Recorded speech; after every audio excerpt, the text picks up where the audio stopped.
side, then they go to these spots, and if it's just one at a time on a side, they go straight in.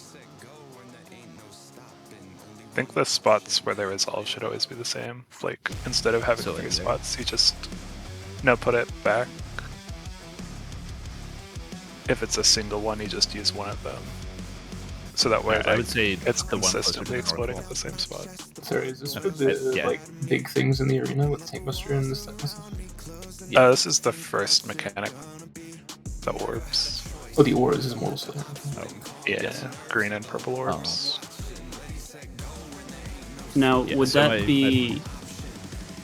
Would you have the other party on the other side mirrored, or would everyone be mirrored? Yeah, because the idea is we're assuming that it's like you have to be on the correct side as well for the balls to bait them properly.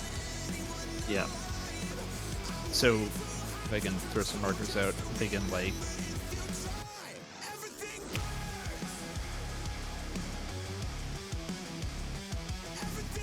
maybe something kind of like that for where we soak them.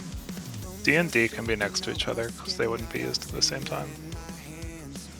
Which ones? C and D. Because if it's 1-1, you should be using an A and D. And then if you're ever on B or C, there's no one on the other side. What if it's 2-2 though? Oh, you have to be just... I mean more like it's only 2 orbs at the same time. You mean like kind of like that? Yeah, that would work. Just make sure you're on the right side of the thing. But yeah, and then parties would be standing like here and here maximum melee. So when it's your turn, you just run in. If it's 2 on one side at the same time, you use both of the letters. If it's just one, you use the one close to like straight north, close to the boss. So if it these are is just the spots, but we're still doing the same flex as before, right? Yes. So if both tank busters are on one side, the range swaps with the tank. So I think if you're on B or C, you can just stand on the little targeting triangle arrow, like on the tip of it. So in the event it is 2 on a side, who would go like, so like let's say the first one has like 2 on the left side, what determines who goes to D and who goes to C? So from the top of the wing going downwards, it should be like the proposed HMR with tank flex, just so it's the same as 10. Okay, so whoever is the topmost orb would be on A or D. So like if it's H at the same time, healer would be at A, melee is at B. If it's melee range, melee would be at A, range would be at B. So in the event HMR or HRM? Because you said HRM, but I think Sheena said... Wait, you said HMR. Sheena said HRM last night, which is what I was basing my strat off of that I posted earlier. I was saying for standing on the hitbox, not for the order. Oh, okay. That changes how I conceptualize the mechanic. Okay, so wait, repeat that again.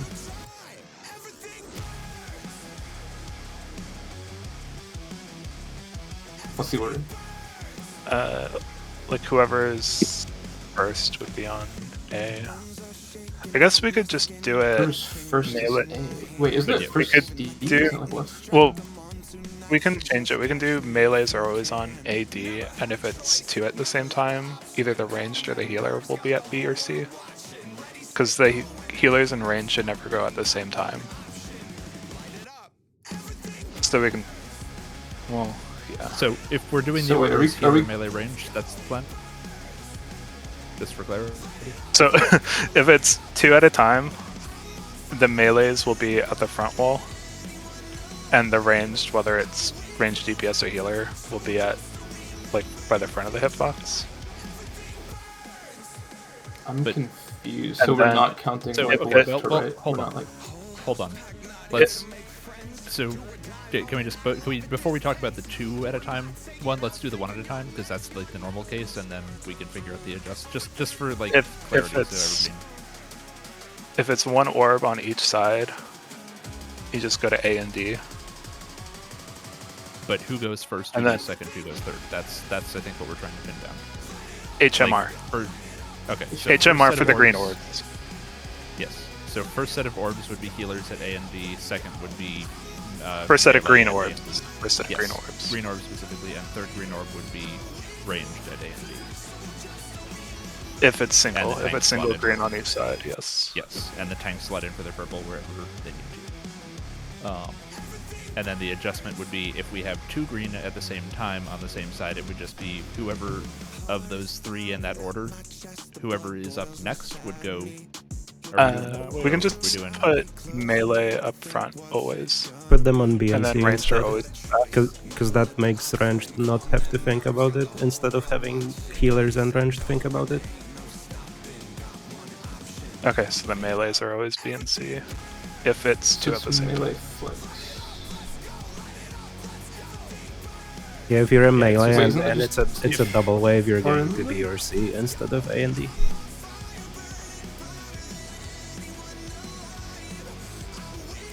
So healers will always go A or D. Melees will go A or D if it's a single on their side, but go to B or C if it's double on their side. And then ranged will always go to A or D, but we might flex if it's 4-2 or 2-4 for the green orbs. But we would just swap sides, so like I'll usually be D, but I might go A sometimes. Yeah, I guess we can just say whichever, if we have to do a side swap flex, so for ranged and tanks, whoever is on the side they don't normally go on, if they need to go to a different marker, then they go to C or B. I think, well, if tanks are always the 1-1, then they would just go to A or D. I mean, It can be a double. You can get double tank buster. We did see that one a couple times, or at least once. Okay, yeah, then the flexing one would go to center to hitbox. Yeah. I'll tell you, what the hell are you doing? He paid for that. I assumed so, but I don't know what it is. The cross collab, whatever. Emote. Okay. So does this all make sense, or are we? I find this a lot more confusing than just counting left to right, but I'll try it, and hopefully I have it correct. I mean, as a melee, so for your spot as a melee, it would just mean you're on the right side. So you start at the 1 marker. Yeah. And then when it's time for the second green orb on your side to go off, you would go in, and it's just if it's a 1 green orb going off at once on your side, you go to A. If it's 2 going off at the same time on your side, you go to B. And then so I never go to the other side. Oh, so I'm not actually flexing to the other side. Okay.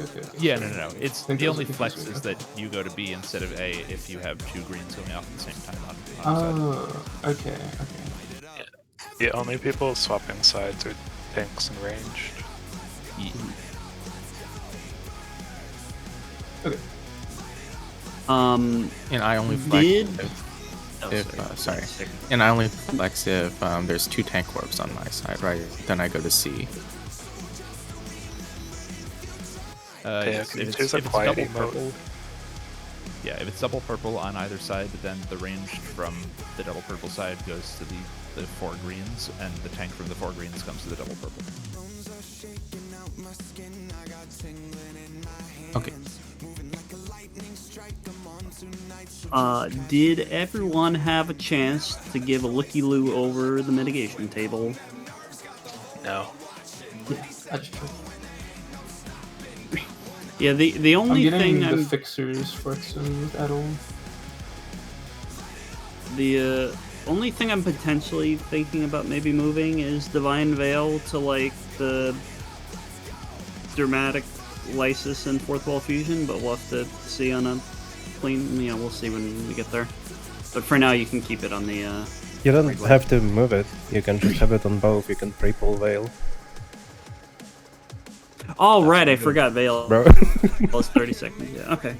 Yeah, I'll update that then. I'm pre-pulling it. That was already planning to. Okay. Okie doke.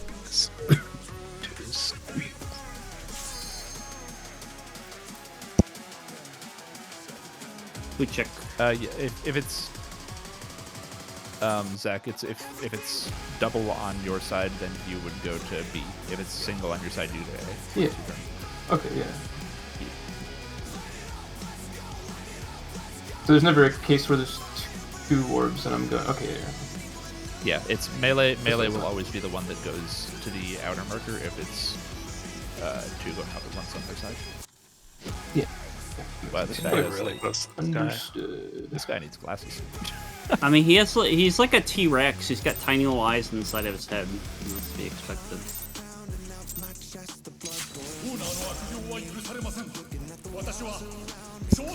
I forgot to pre-pull Veil.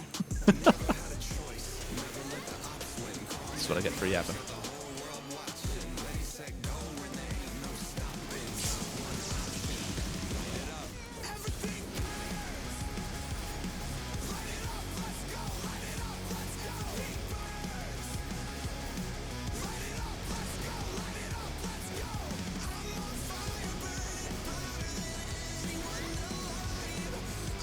Swap.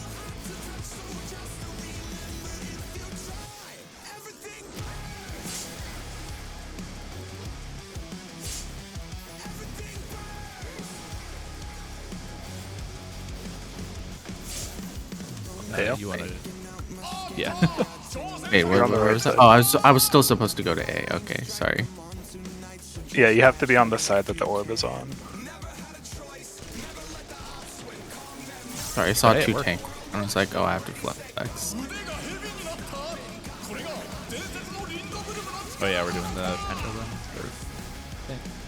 DPS deck. Are we? Already forgot.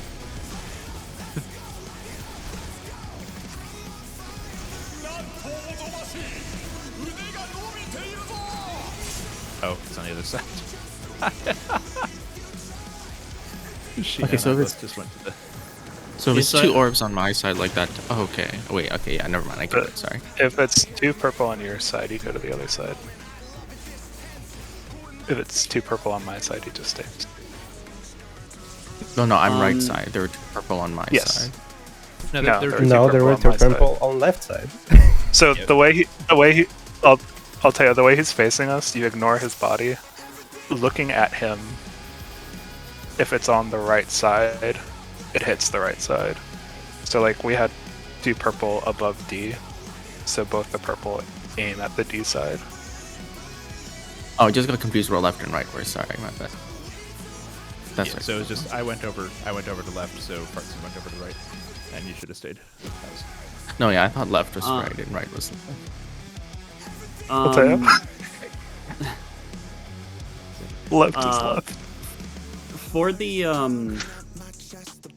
For the Panto thing, is there? I mean, there's a tell for which. Is there a tell for which like side the stuff's gonna drop on early?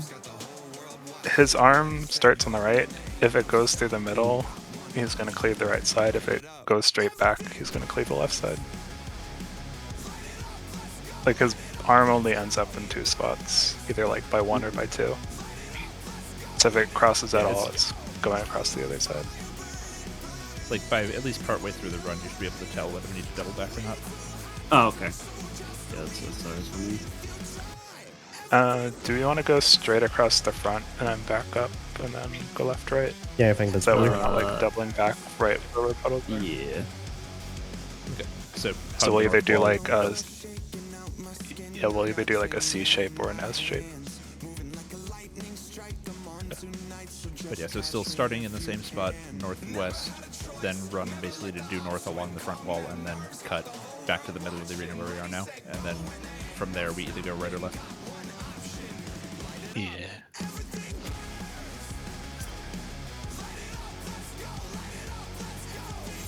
Here, I thought that was going to be an actual. No, it's lizard. How dare you? Cute.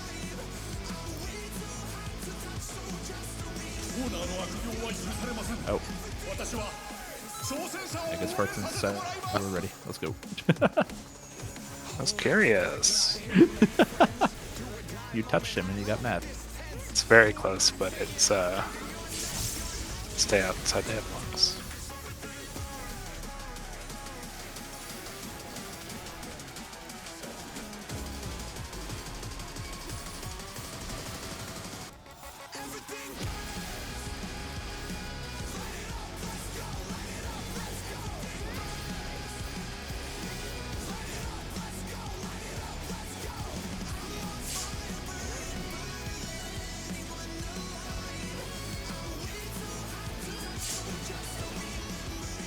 Yeah, you gotta beat that. Wait, what? You were the third one. You go Why was I third. the third one? Because you're ranged. You're third. HMR. And then I was the flex for the fourth one. Oh, it's because we don't have a tank one on our side. Oh my god, Yeah. sorry, I'm dumb. I don't know, the way we explained it confused me, so I was gonna take it. Support one stack.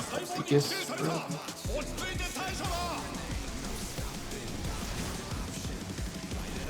We're doubling back. Are we spread?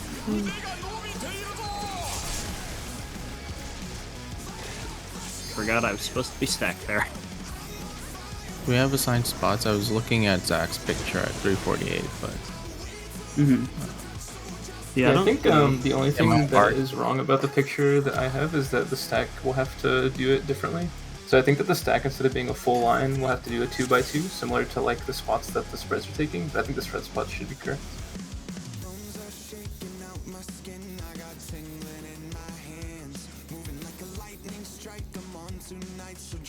It does oh, just, is it like, because the stack isn't big enough?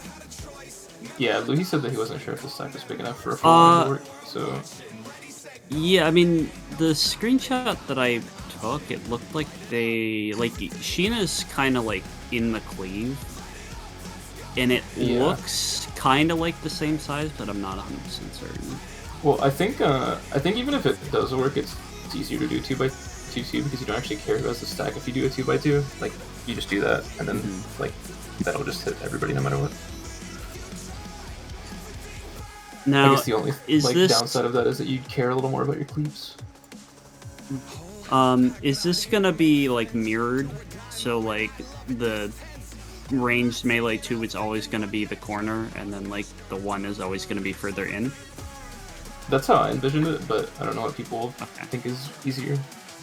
That I'm gonna do that with Imbi no matter what, just because like Imbi has melee, so it like makes more sense to let them take the closer one. But if other people have a different preference, then it's fine. So I'll hook the. No wait. Salteo hugging? I'm good with the what? I think we should be Am able I to hugging what? You hug the cleave for our spreads. And I go to face the my corner. cleave inside. Inside, or you can like turn to the side and like take it outside of the arena, just like to make sure it's not hitting people. It can go, since we're on the back wall, you can just aim it out the back wall too. That works. Yeah, that's what I meant. You could do this or something. By the way, for the cleave, like this spot is safe. Yeah. Okay, Okay, nice. I right knew it was at the around beam. half the arena. I didn't realize it was that much fun. Yeah, there's a lot of room. Nice. Yeah, So so I it should should, be, like, I was gonna say we should definitely be able to both get melee uptime on that if we have the spreads. Oh, I guess the cleave is like this V here on the ground, I guess. I think Not it's like quite, because wire the head where is like, carbuncle is. Oh. yeah, the head is like there, so it's more of a 120. Yeah, it's not a 90-degree, so off a little bit. Oh, okay, gotcha. I guess Gina, I can take the closer to the outside wall position. Okay. Alright, and how are we doing? If we're doing like a box for the stack instead of a line, what's the...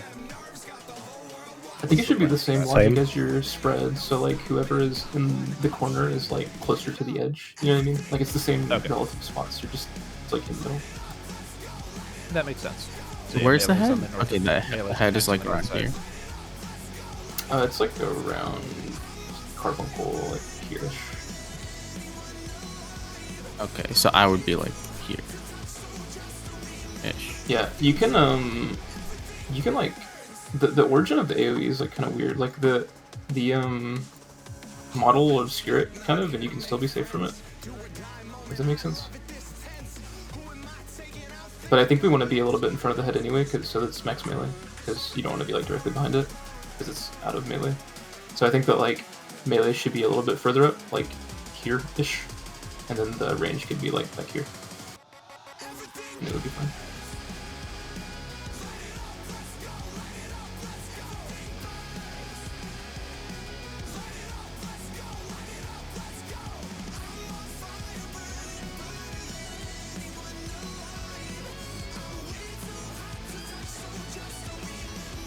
Okay, yeah, I think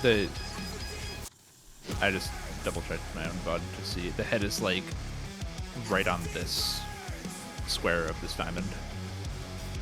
Yeah. So it should be like vertically centered. Okay. So around the 1 marker should actually be fine. Should be a good point of reference. 1 or 2.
Make sure you check your thingums so you know what direction to point.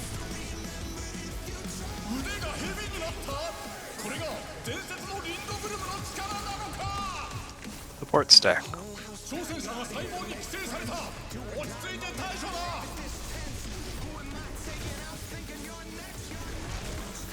Doubling back.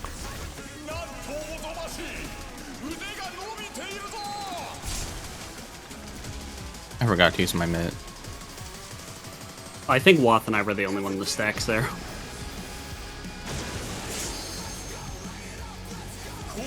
Okay, how do we want to prio this, by the way? Should tanks take like the corner, party take the cardinal, or how do we want to do it? No, Because there should always be 1 corner, 1 cardinal, right? Like 1 with the 3 side, 1 with the 2 side. I know there was a mention of where the safe spots are. I don't remember what they actually were. Oh, 4. Are you talking about The for the 3 puddles side, there? when Yeah, there's so 3 puddles, it's going to be in a corner, and then when there's 2, it's going to be in a cardinal. I think that's what I said. No, so yeah, 2 is corner, and then 3 is like cardinal. Oh, sorry, just say member soon. Yeah. And then there's also a tiny little safe spot in the south, but that's not really reliable. I think you also said it works out too that like if the safe spot is on Carbuncle, for example, the other safe spot will be like over here. Like Yeah, they're farthest. always gonna be opposite sides. I Yeah. noticed on the few polls we saw.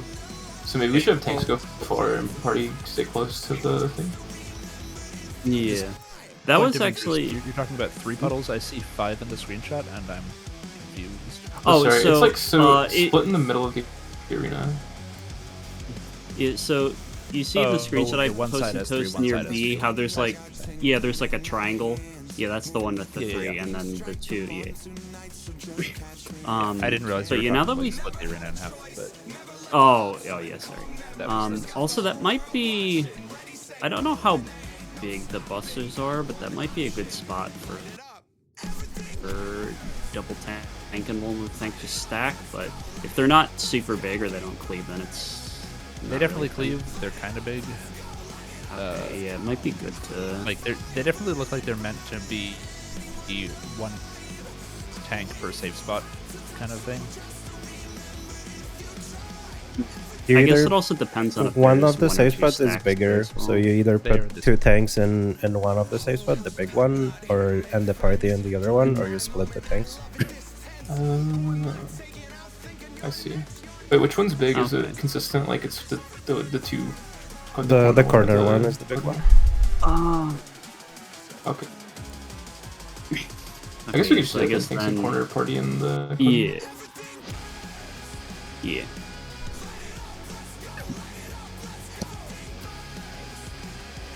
The So thing party is looking for the three.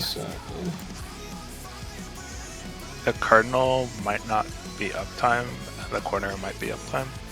It's not. Mm-hmm. So if we go Neither corner is uptime. Yeah. Wait, really?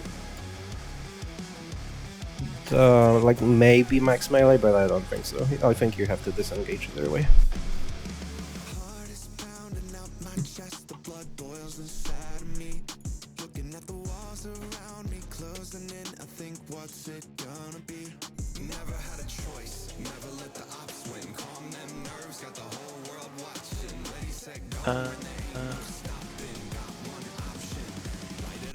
Okay. It should be, yeah. If that's the case, I guess it's fine. Well, I guess it Because if also you look at depends on the images, pattern, because the pattern was slightly different when we saw it yesterday.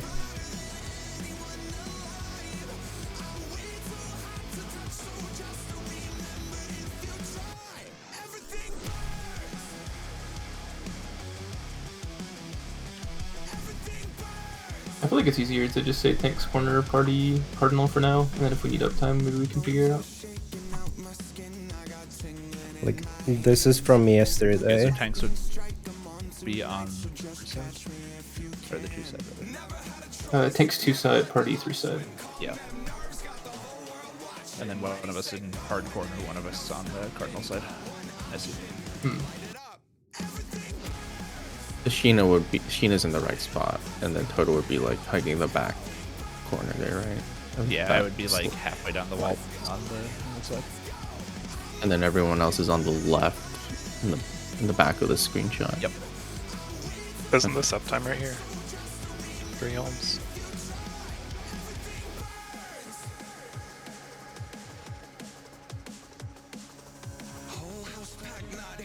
So if you want to risk it, yeah. Yeah,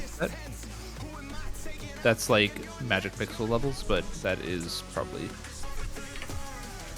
Yeah. But yeah, and I'm- this is the pattern we Whether we want just to give had the on the uptime last poll. consistently.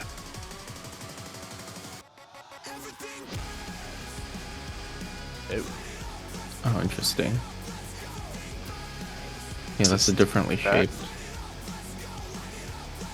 That's even closer then. Yeah, it looks like it's less of a triangle on the 3 side in this case. It's like the middle and bottom ones are like perfectly in line with each other almost. The 2 side looks and yeah, and the 2 side had a it was like halfway down the east wall was the safe spot for the 2 side instead of being the corner. Cool. I love this mechanic already. Yeah, it's odd.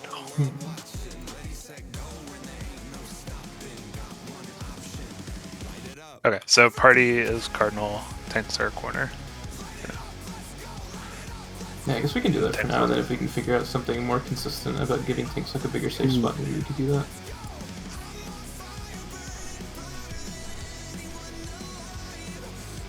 Yeah, I mean that corner does look like it is big enough for 2 of us to fit the busters, so. But that just means that we have to pay attention to the pattern and not just say, oh, 2 side, 3 side, because on that poll, I mean, tanks would for- go 3 side, party 2 side. Yeah, for now you could always just use both your invuln and just more focus on just like getting into the right spot. We don't need to. The puddles do barely any damage.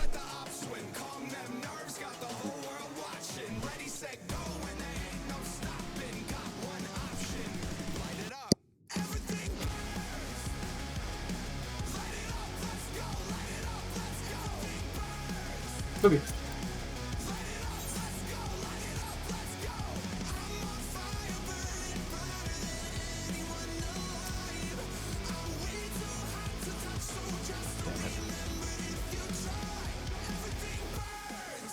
Yeah, sorry, Toto. That was a piece of art by a friend, and they couldn't finish it because they ran out of objects. Unfortunate, I guess. Question mark.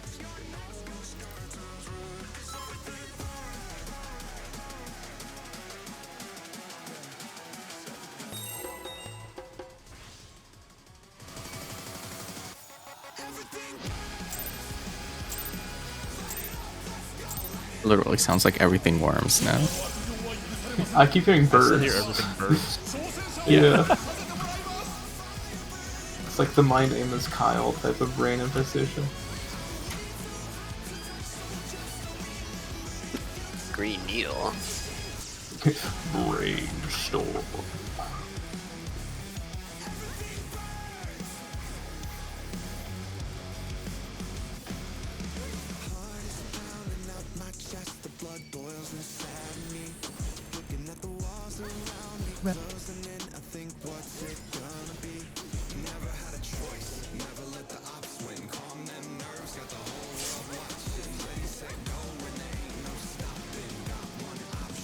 Again, these goat rainbows.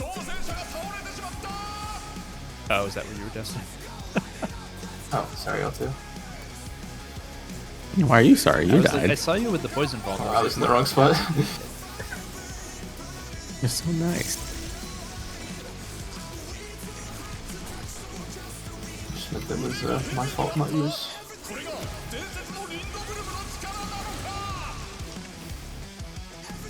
Stay. Support step.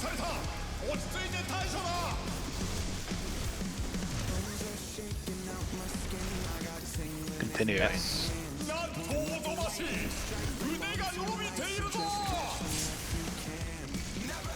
I keep forgetting to use tactician there. Sorry. I think I got clipped by a cleave. That hurts a lot.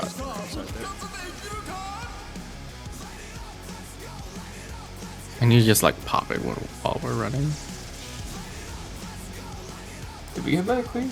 I think your spread might have clipped me, MB. I'm not sure. I feel like you're too close. I think we might have clipped each other with the spreads. Okay, never mind. It might have been a cleave too, though. I really didn't pay attention to the damage numbers. No, it was the double stack. Or think that double damn- spread. Yeah, that's what I thought. Yeah, there's a bunch of like flesh on the screen at that point. I can't really see what's going on.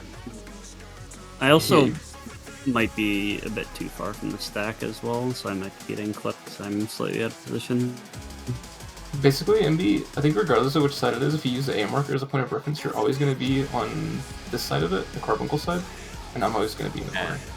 Yeah, So whether it's like A or D, you're always going to be like in front of the marker.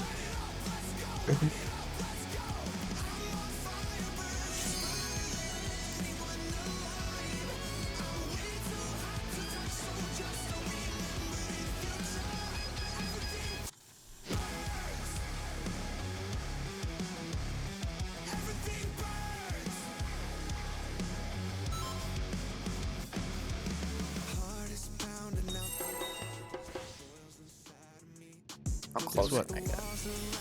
I remembered the pre-pull veil this time.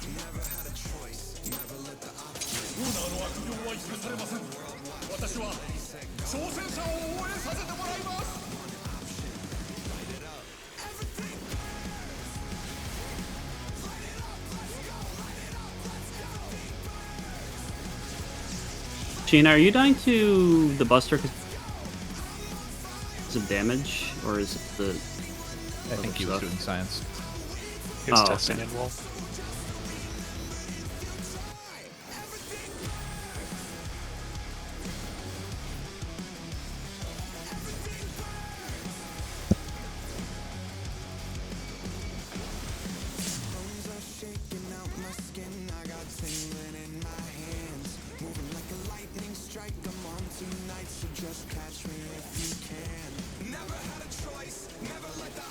Nice. Okay, well, good to know that works.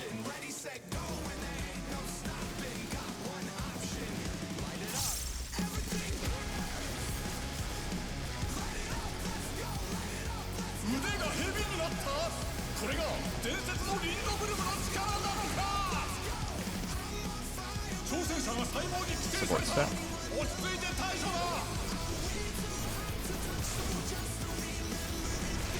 Doubling back.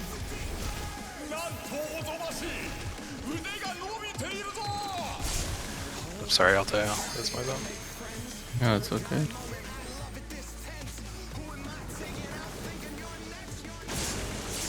You get very little time to get over there.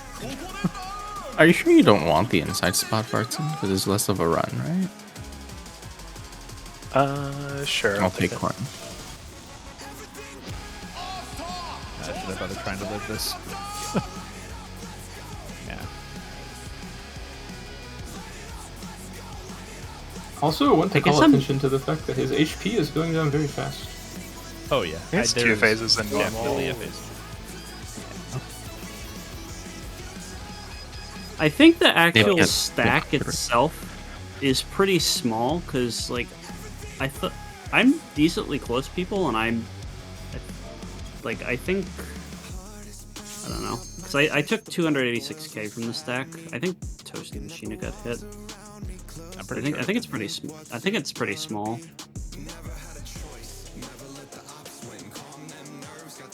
Also, I guess it's obvious, but while we're doing the Panther run, make sure that you check your red to know where you're cleaving at. Do it before the Make stack I and find the it's Panther. helpful. There's like 3 seconds after the Yeah, cast I'm swinging a finishes little bit. before stacking, Mhm. so it's just easier to do it then. Yeah. Yeah, I tend to check like right after it goes out. Take like a step out of the little people pile and see what it is.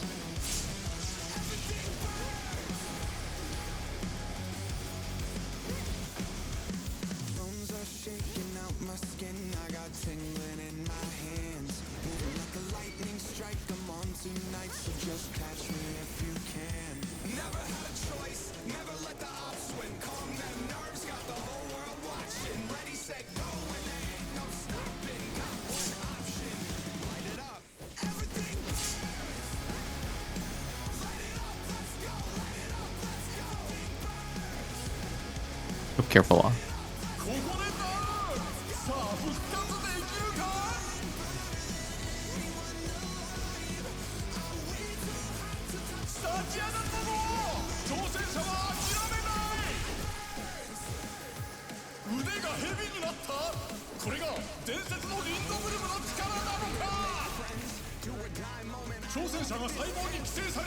DPS stack. Doubling back.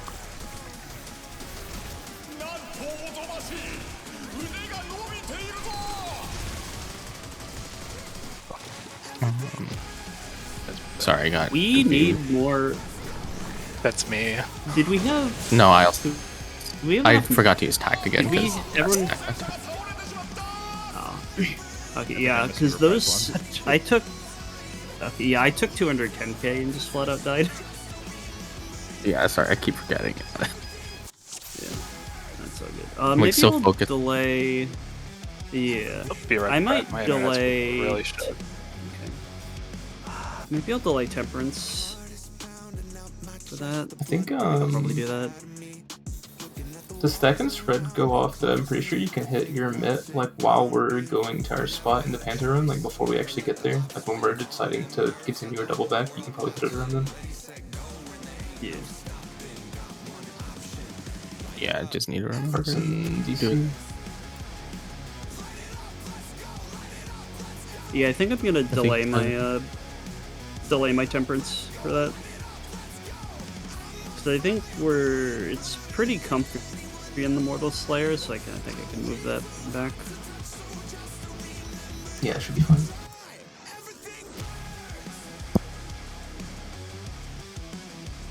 Oh wait, no. I'm supposed to be reprising the Mortal Slayer. I have been doing that. I'm just silly. Well, as long as we don't die to our soak on Mortal Slayer, it should be fine because everybody's only being hit Yeah. once. Well, I mean, it should be fine if you get the Mortal Slayer toast, because we have I think Sheena's getting Yeah, the. I mean, we should have Sheena's on the other one. Yeah. Yeah. Mhm. Yeah. So I just mean like with the other mitt and stuff. Mhm. Hello. Hello? As long as you don't hit it too early. Yeah. 'Cause it No, I'm is- hitting it. So Oh, yeah, I've been like trying to. Cause it's awkward because I have circle and the other one coming up like near the end of that cast. So I have like I'm double weaving them, and then I usually have one more double weave window right before the cast finishes. So I'm hitting reprisal there, so it should be up with the entire thing. And then either fully shelf run or intervention, depending on if one of the two of us has it first. But I did want to mention, I don't know, I'm trying to hold the Guardian for the like regular tank buster marker after the whole like Panto run and all that shit. So I did Rampart Holy Sheltron on that last one, and it chunked me to like 50k, which is a little spooky. I didn't die, but just wondering if there's anything else that I should be putting up there, or if like missing party mid or what. The party mid there should be Reprisal Feint. I think I gave Sheena Aqua Veil there, but I can put Aqua Veil on you if you want. Put it on the mirage, I think. Okay. I would say I should be getting Sheena with a buffed intervention, so I think Aqua Veil's probably better. Yeah, I'll give you Aqua Veil then, and I saw also Wath put an Excog on one of the tanks as well. I don't know if he autos during that or not. I don't think he does, because if he did, I probably would have died. Yeah, that's why I had He's casting shit. Though I think his autos are matched. Yeah, okay. Okay, so I'll give you Aqua Veil. Aqua Veil, move to Temperance.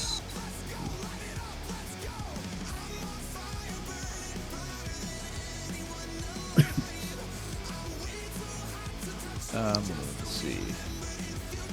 Yeah, there are no autos for like 30 seconds around and including during Mortal Slayer. It's like the last auto before Mortal Slayer is 17 seconds before the first ball hits, and then the next auto is after Mortal Slayer is fully done. Okay. I wonder if it's like what is it, P8, where he like autos between mechanics. I wonder if that's the case. And remember that I mean, yes, fight was the funny as bosses hell, the autos weren't. cannot auto when they're casting.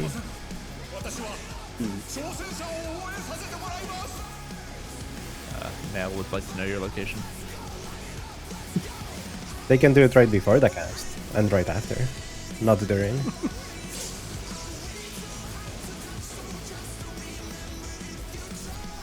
Same is true for the players.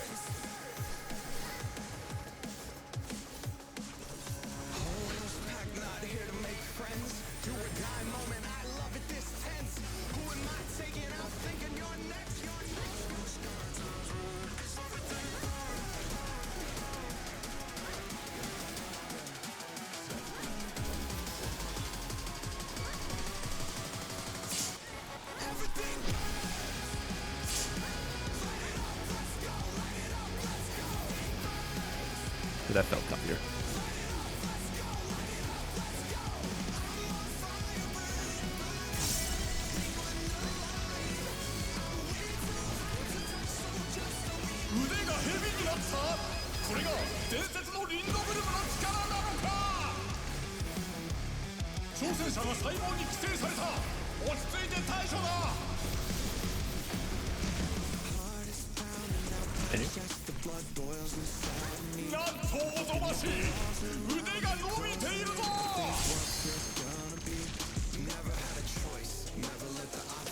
Somebody hunted their cleave on.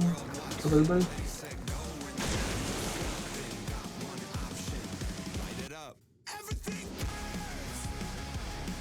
MB murdered me.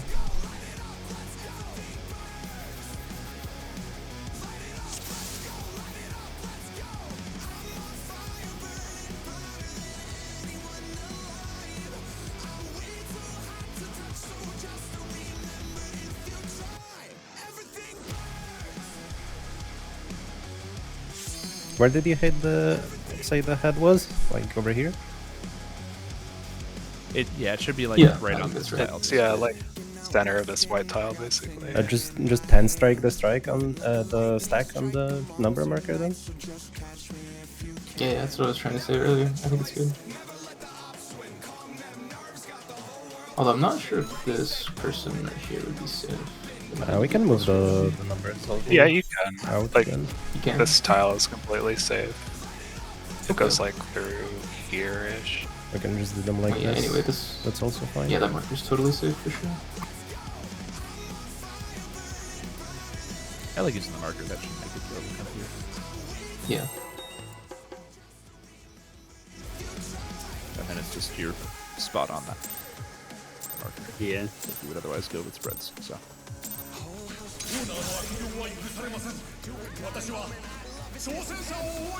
I'm pretty Hey, guys. sure this. Oh, sorry. Go ahead.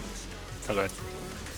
I was gonna say I'm pretty sure this is definitely the most hands a Savage Fight has had in a while in terms of outgoing damage, like You're pretty regardless of spicy. floor.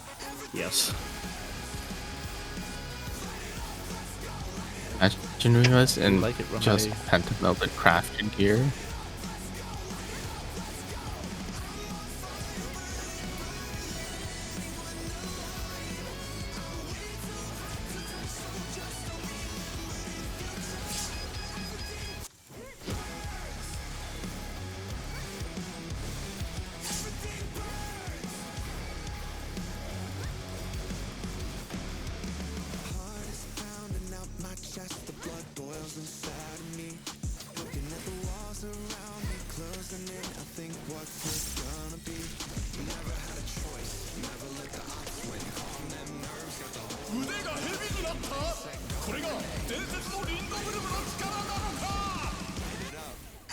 Sports deck.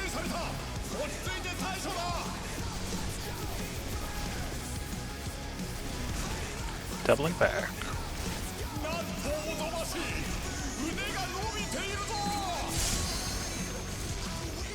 Yo, Nice. it worked.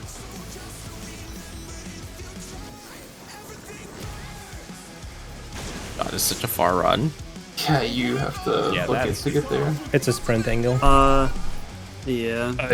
A center right after the Raid one. Mitigate. Mitigate. Doing what I can. It's a bit fucked if you're in the corner of the. It could also be a good expedience angle as well. Act 2. We could just do the stack is always the same side we are, and the tanks adjust. Would This is gonna be Cruel What do we Coil, do? by the way. Yeah. Where are those things on the ground? Do you have to hit Things them are dead. I don't know. with your debuff? Maybe. Run into them? Oh. Maybe ones go out first? Yeah, probably ones Yeah. go out first. Okay, I'm so if tethered you to the go other on. person. Tower. Alright, You Tower. get one in, one out, or something. Oh, maybe. Oh, they Because are we spawn, towers. so- we spawn towers. We spawn towers. It probably is one in one Yeah, out. so, When your debuff expires, you get tethered to the other person. Like Wap and I were Wait, was tethered. it- We were 1 DPS, 1 support gets tethered to each other, it looks like. yeah, I got What tethered kind to of go tether over. is it? Is it one that's like Uh, can't be too far? Oh, I don't. I think it's you can't be too far because I got a I got like a damage dot. I think, but I don't know if that was from something Unless you're else. missing the tower. But oh no, I think it was before the tower, unless there was another tower I didn't see. I Yeah, they all also spawn noticed. Yeah, so I noticed that the little like the blobs that spawn when you run over them, you like get the thing to spawn the tower. You run over? Are you sure it's not timer based? Yeah, yeah, no, because here I can show you the two alpha and beta are the same. It's just one's alpha and one's beta, so it's probably that's like P12. used to determine. Here, let me share my screen real quick. But yeah, it's probably like one of us would soak the inside, the other is the outside tower, and that might like resolve it or something. Yeah, like alpha in, beta out. Or something. But, like, He wasn't doing damage when he spun around, was he? Like in normal mode, if you missed the first out, you get hit. No. Okay, so we can't keep people in. Yeah, I think you're going to have to. So these things on the ground here, like, when I go over it, I get a thing. So, like, unless it was just random time. See, I walk over it and I pick up a thing here. I think that I don't know. is your second in line debuff going off. Oh, maybe. Oh, yeah, the dot was from the tower, yeah. Yeah, that was the tether there as well, if you saw it. It's like I think it looks like just little poop piles turn into the towers, and I'm assuming it's going to be as simple as like one tower's in, one tower's out every time. And it's just, we have, for example, we always send alphas out and betas stay in, and then you soak your tower pair, and I guess that's the mechanic. I feel there's gotta be more to it. Zach already said more alpha to it. in, so you're too late, Toto. Alphas are in. That's fine too. I mean, that honestly makes more sense. I was The just alphas typing something would be random. Chads and stay put. That's true. Oh my god, Completely actually, yeah, this makes Force the sense. betas to move. Yes. I think this is- Betas get the fuck out. I think this is the same as classical concepts, where it's completely arbitrary, but it helps you determine one or the other. Yeah. I think so too. 'Cause, yeah, the descriptions are the same. It's just don't go too far for a person. Which is weird, because I walked up to Wath when we had the tether, and then we started blowing up. I think So I don't know. You could also do supports always in or something, because it looks like all supports get the same debuff. I think or- it's probably a That is- safer I bet. think it would be to use better alpha if you do alpha beta. beta. Because, well, the other thing too is that the reason you need alpha beta is because 2 towers naturally spawn in and 2 towers naturally spawn out, and then 2 players have to place the other towers. So you need to place them in such a way that you have like 4 in, 4 out from the debuffs, right? What do you That mean? was it, what you said. It's a tower. Where did the players place in So towers? when your debuff expires, that spawns a tower because it's the You same become a lump of tower. flesh that the boss spawns. It's the same thing. Oh. So it spawns a tower. Yeah. Yeah. So you need somebody like prepping to soak your tower. Wait, won't it be in the tower that you soak though? So the towers will always be in the same spots? Because you're going to be soaking one, Are right? you sure that So wasn't when- just coincidence? Because didn't one spawn outside at the start?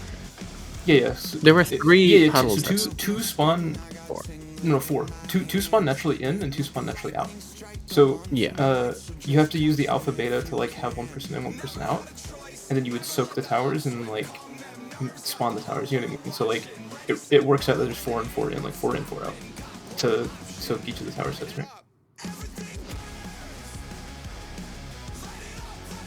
Yeah, Missing- because they spawn missing sequentially too. So the first 2 that naturally spawn, they need to be soaked by the first pair. Second one by the second pair, and then I'm guessing the ones that are spawned by the first pair need to be soaked by the third pair, and then the ones that are spawned by the second pair's debuff going off needs to be spawned by needs to be taken by the 4th pair. Yeah, this sounds. Sounds an awfully lot like Looper. I was gonna say I think it's Looper Prio, right? So maybe you wouldn't want to go out like 1, 2, 3, 4. You might want to go out like Looper Prio. I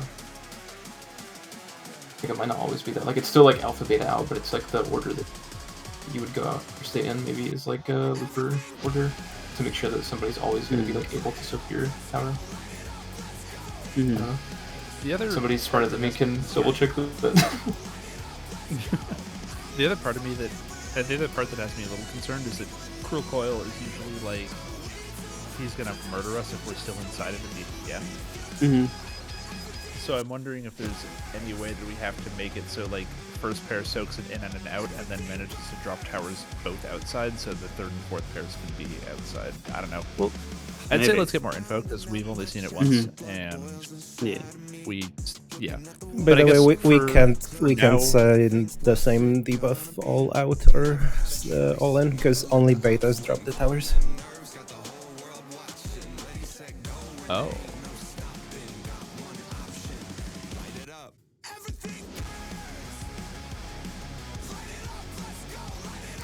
Oh yeah, I see it. Fartson dropped the puddle, but Watt. Fartson dropped the first one, Zach dropped the second one, and then Altair dropped the third one. Okay, so what do alphas do then? Alphas probably, or what, makes the tether or something? Right? Alphas soak the pre-spawn towers. Oh, think. it's just like that. Okay, that's easier. Okay, that makes more sense. Yeah.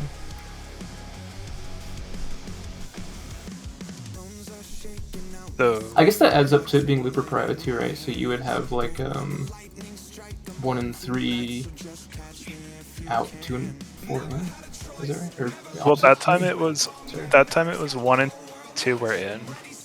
So alphas go out for That- 1 that and would 2. be- No, that would be betas. 'Cause go I out for would 1 and 2 soak- and in for 3. Should we Because pull if- more, get more? Because I would soak the first inside, and I would drop the third inside, because the third naturally spawned was out. So 3 soak 1s, 4 soak 2s.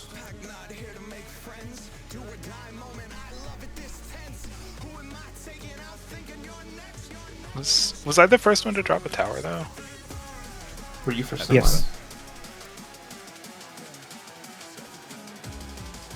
Then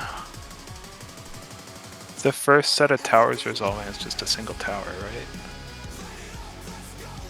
Yeah. And now you Yeah, I drop don't think it. it's You drop bad. it before the first one explodes. Like the first respawn tower goes off at the same time as your first tower that you dropped.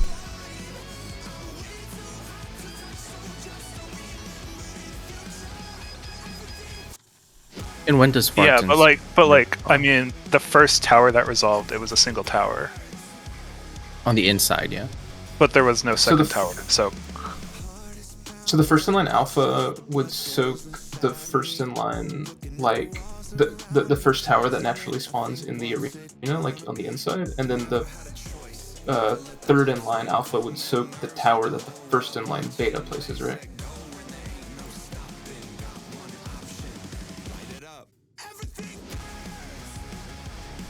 Yeah, so I think we should just have like a vague idea, something to try, and then get more pulls. I will say what I can see in my footage. The first like tower that the first puddle that dropped before the mechanic started went off by itself, and the second one went off at the same time Yeah. as Sparkson's one did. So it seems like it's waves of 1, 2, 2, 1 probably, or 1, 2, 2, 2, 1 rather. 1, 2, 2, 2, 1 would make sense because that means everyone would have to take one.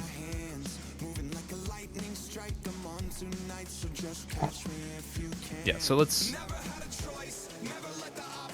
Well, let's. I guess we would want. It was like. Let's save these markers.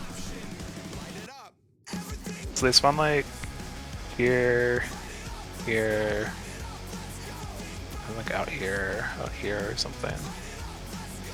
Yeah. So we would want. We would want my tower to drop like. I don't know. So like.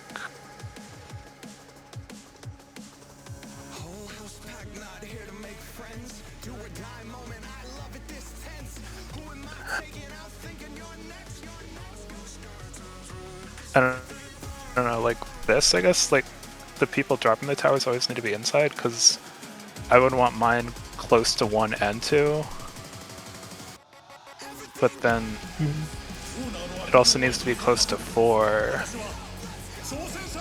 I don't know, because like the first 3 towers we drop would all be the same spot or something. Because how do we go from 4 to 3? Well, the boss rotates around every time he does cruel coil, so you would just like move out in sets, right? The But I other mean, thing if is we're the out there, other if thing we're- is how do we know which one is 4, which one is 3? They spawn sequentially, don't they? Okay. They do, yeah. I think we need But, more like- data. Well, we let's just wanna have a let's general poll. idea. Let's send 3s and 4s in and 1s and 2s out at the start and just see what happens. Okay. 3s Say and that 4s one in, more 1 and 2s out. 3, 4, and 1, 2 out.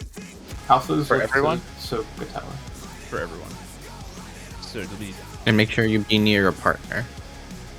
Yeah, we're not like trying a strat. We're just gathering data right now. So it's best to keep things simple. But what should I do? 3-4 in, 1-2 out. Perish. Yeah, I know that. Why are you asking that? Or what do I? I don't know. I feel like that's part of the conversation. Everybody's talking about smart shit. I'm just sitting here like, yeah, that makes sense. Oh, that's fair. He's not There's here. not raiding with us. Fuck. I got you dead.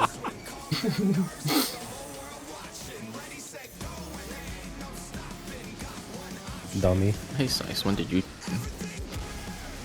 I'm kind of tired. I had to work out out.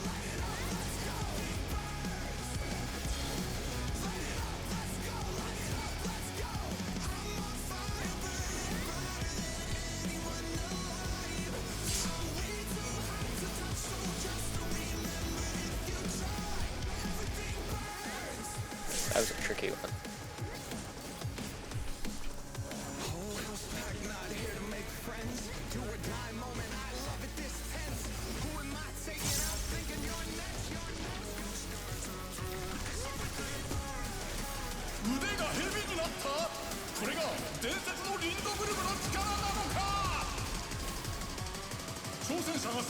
Support stack. Stack.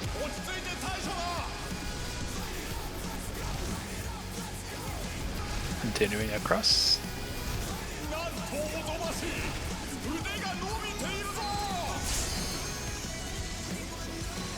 I got coned.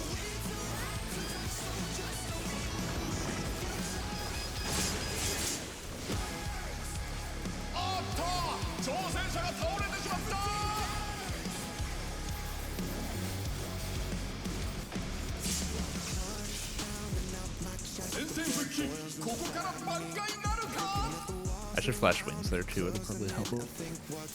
Yeah. I think we should just, for now, put the stack always on the Cypher on. Because making sure that stack lives is going to be more beneficial. Yeah. Who's in? Forget.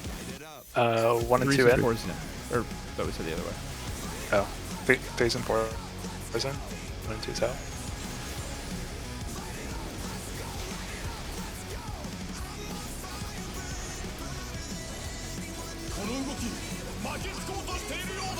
It's my part. Off.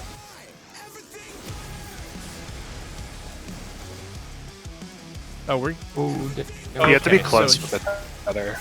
Close with the tether. It's not just that. Come It's that on, if be the tether closer. persists, you start taking damage.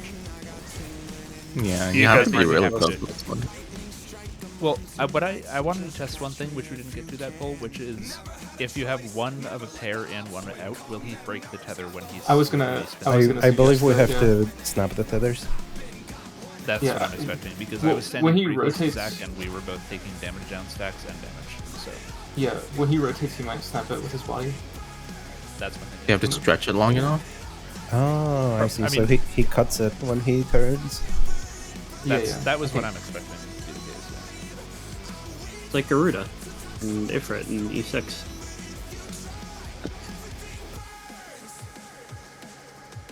I did always like yeah, that that mechanic was when they brought it back in some semblance. Indubitably. So if that's the case, we would probably want to make sure we're doing like one alpha in, one beta out, or like whatever we think it should be. I guess beta out, alpha in makes more sense, right? Because the betas are dropping the towers. Was it Just to, like, DPS so we can check. support? That one? Me and Toto were tethered, so for us it was true. I don't know whatever. Me and Shino were as well.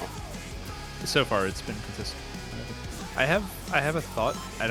I'd say let's see if it snaps tethers, and if it does, then I think I have a potential strat that could work for this, and we can talk it through after. Okay, in this poll, if you have alpha, you stay in. If you have beta, you go out.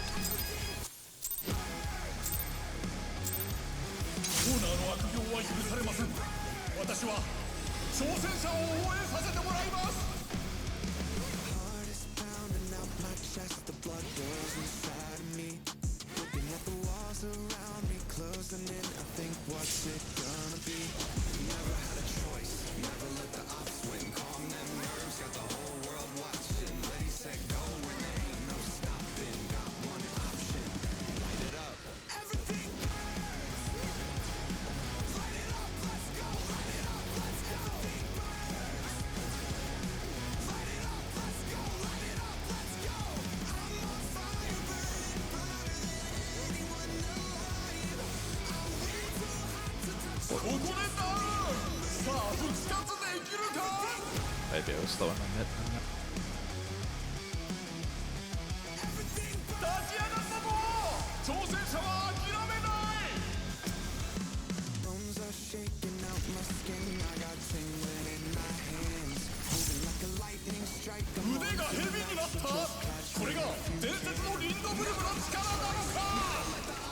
Fort stack.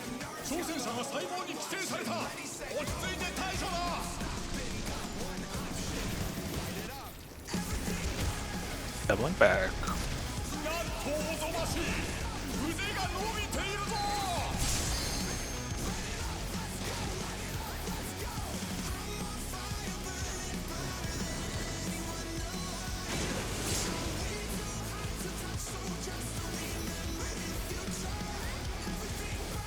Alright, alphas are staying Alphas in. are white. Beta's going out.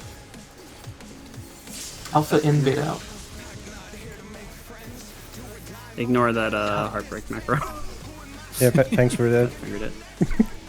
Oh yeah, no problem. Oh, sorry, I have to read that. I'm gonna wipe those. Alpha's in, beta's out. Are we just going in sequence 1, 2, 3, 4? Oh, or everybody out. All the betas go out right at the start, I think. Okay. Also out.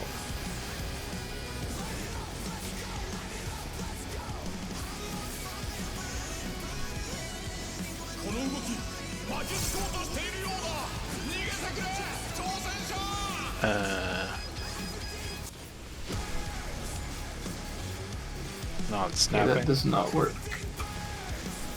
Oh, it's so sad. I was hoping it would always work that way. I mean, it's I mean, still all the one. blobs are spawning near him, so I feel like Well, there's just one thing do that one thing I'm curious about actually regarding snapping it is I'm wondering if it has to specifically be in the gap and then when he turns. People left. I think we do.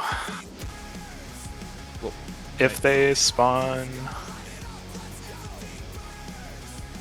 there's still one thing I would like to potentially test regarding the snapping, which is that if, let's say the opening is east and the tether appears, beta runs out, he rotates to the opening is north, that I think still might snap the tether, because I think all of the tethers we saw this one were already stretched across part of his body.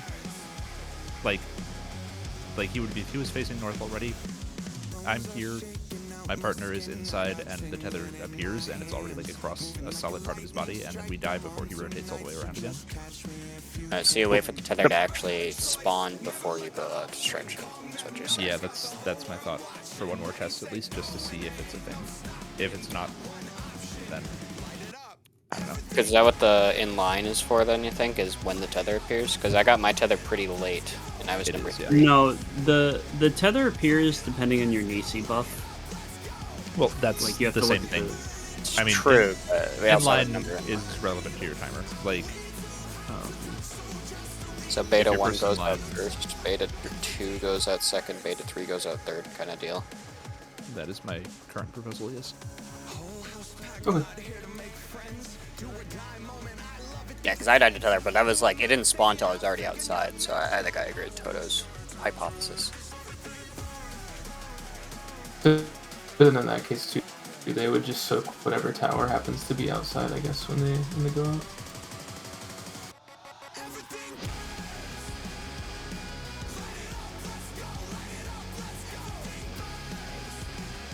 Yeah, I think I have, so I guess I can just say real quick, if that does work, here is my current thought, because it seems like the betas are the ones dropping the towers. So my thought for the flow would be, there are 2 interior towers, those are soaked by 3 and 4, or 3 and 4 alpha specifically. When tether 1 spawns, beta runs out, snaps tether. Beta will then drop a tower, alpha 1 runs out, soaks the first exterior tower. Alpha 2, and like that kind of thing, right? So my thought is 3 and 4 alpha would soak first 2 towers, and then all the remaining 6 towers would all be outside, and they would be soaked by the remaining folks. Because like after your tether snaps, if it does snap, then you would go outside as well. But let's see if they snap first before we think too much about it. How do we The think these? first in line will have to run out on the second spin then. Yeah. Are the spins roughly 5 seconds apart? Sounds right.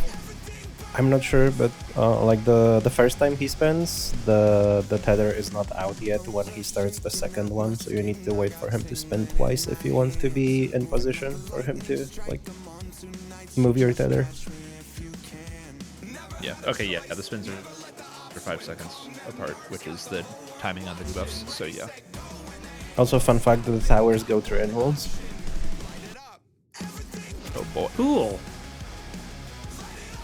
Okay. So order of operations is wait for the first spin. Beta 1 runs out. No, Wait for the second first spin. 2 spins. Wait. Spins. Sorry. Okay. Wait 2 spins. Beta 1 runs out, and then every spin after that, the next person will run out. So yeah. So We'll see if it works. the first gap when he initially spawns, both ones should run opposite of it, right? So that way they can be right next to where the gap's going to end up. Yes. And it seems like he's going clockwise, although it's, I guess, not guaranteed. So if he stays going clockwise, then you can just know exactly where you're going to want to go as soon as you see where he's facing. He was going counterclockwise that time, I thought. Oh shit! think, You're wait. He was. I West think and yeah. south. He was Yeah, going oh, maybe counterclockwise always- every time, actually. Okay, I knew it was spinning the same way every time in normal, but I didn't remember which. Okay. But yeah, the difference from this to normal is the gaps are on cardinals instead of intercards. So the north and south are kind of sketchy. He was spinning his wither shins.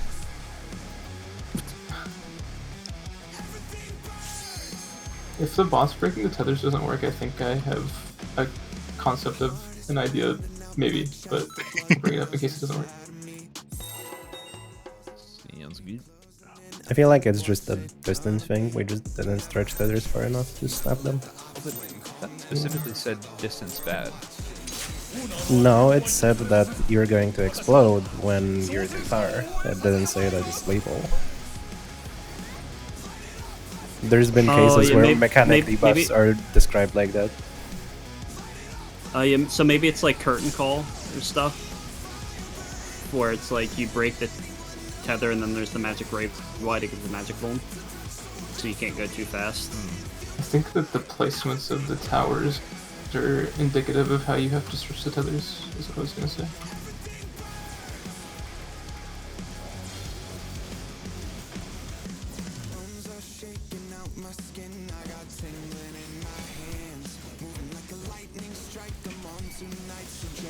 Gonna die. Ran too fast.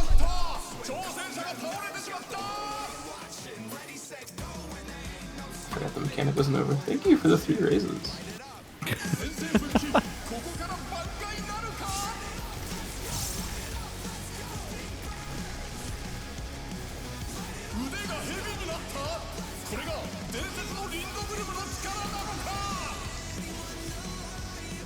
Support spread.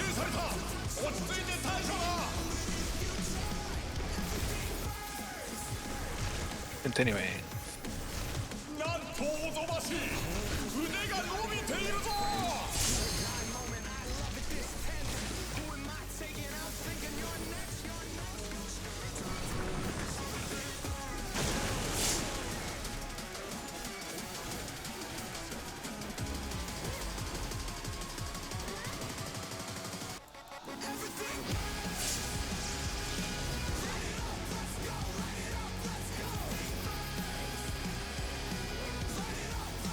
Glad people are now hitting their mid for that mechanic.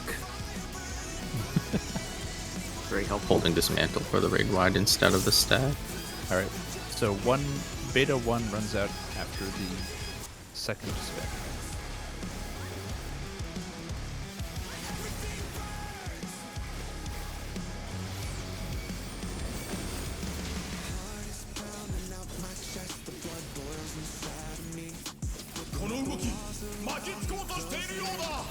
You ran out one too early, Mindy. Second time you Well, we can try stretching it then, for good measure. Okay, stretching it did not seem great. Yeah. Yeah, Luis and I didn't snap either. I waited for that third one.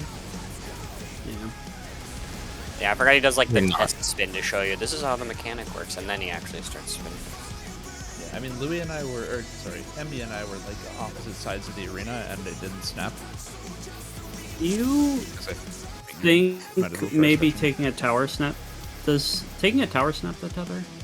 I think it just expires on its own, actually. We just have to stay But close to each it other and does- wait. Well, here's my problem with that is, and unless it's like super close, like you have to like literally be hugging each other, because Zach and I were pretty close a couple pulls ago, and we were still getting the damage 6 with the damage downs. Yeah, I think it was. I think Fartzen and I on a couple polls ago were like right on top of each other, and we kept getting damage downs. Oh, was it Elteo? Okay. I didn't remember who it was. I just Both just of them knew are someone Elteo. was right on top of him. That's true. That's true. I'm not sure about the tethers. I had an idea about the towers.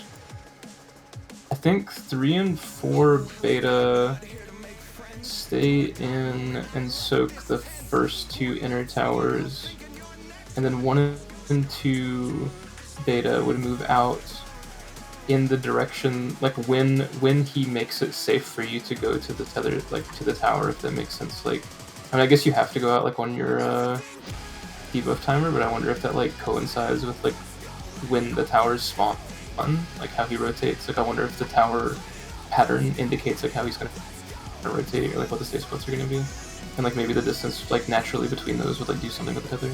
I'm not sure. Did we have anyone try to like run all the way across the arena for the tethers? Yeah, I think somebody said they were like opposite corner and it didn't work. Me and Toto, we weren't opposite corners, but we were like opposite sides of the arena, east and west, basically, from my corpse to him. And it still didn't It like was he almost made kinda it into close to corners. Like, I was near the D marker, and I think Emby was a little bit south of the middle on the east side. I was like here-ish, yeah. Yeah, and I was fairly close to the D marker, so like we were pretty thoroughly stretched. And I think if 3 and 4 soak the first 2 inner towers, they should be able to get out before they have to spawn their towers. So they would soak the ones that are naturally in there, and then every tower should be able to be placed out after that. So like 3 would soak, like if my carbuncle is 3, it would soak the tower on 1, and on 4 I would soak the tower on 2, and then like when the next rotation comes up, you would move out, and then you would spawn your towers out. So the inner 2 would be soaked, and then there would be no more towers placed in the middle.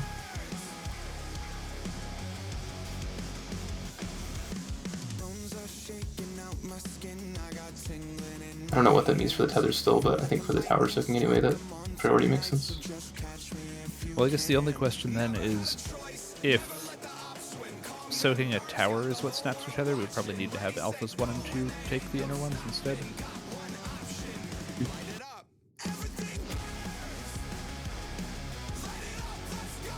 So, walk me through your strat one more time, Zach, assuming the number markers are the naturally spawned towers.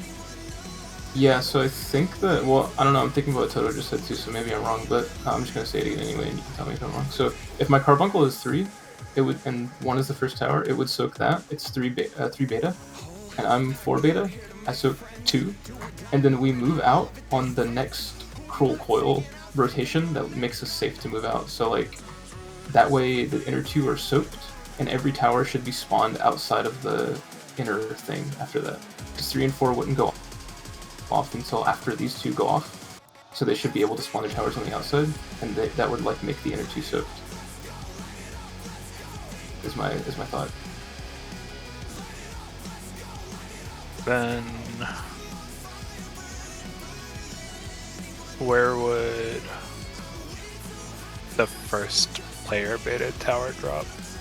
Because it's going off the same time as 2.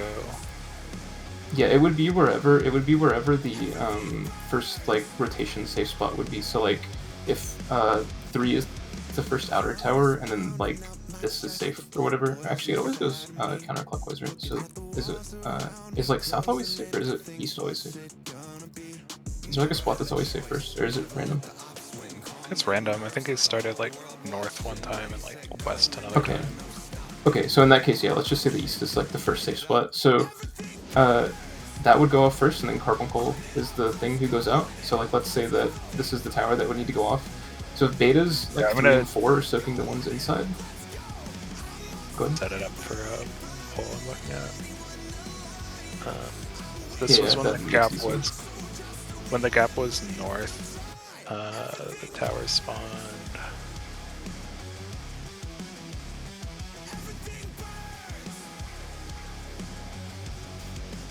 One, 2,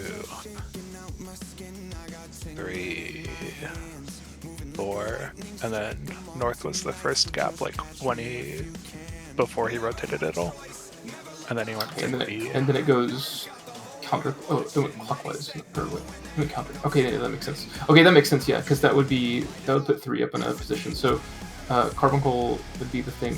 So 3 and 4 inside. 3 would soak 1. 4 would soak 2.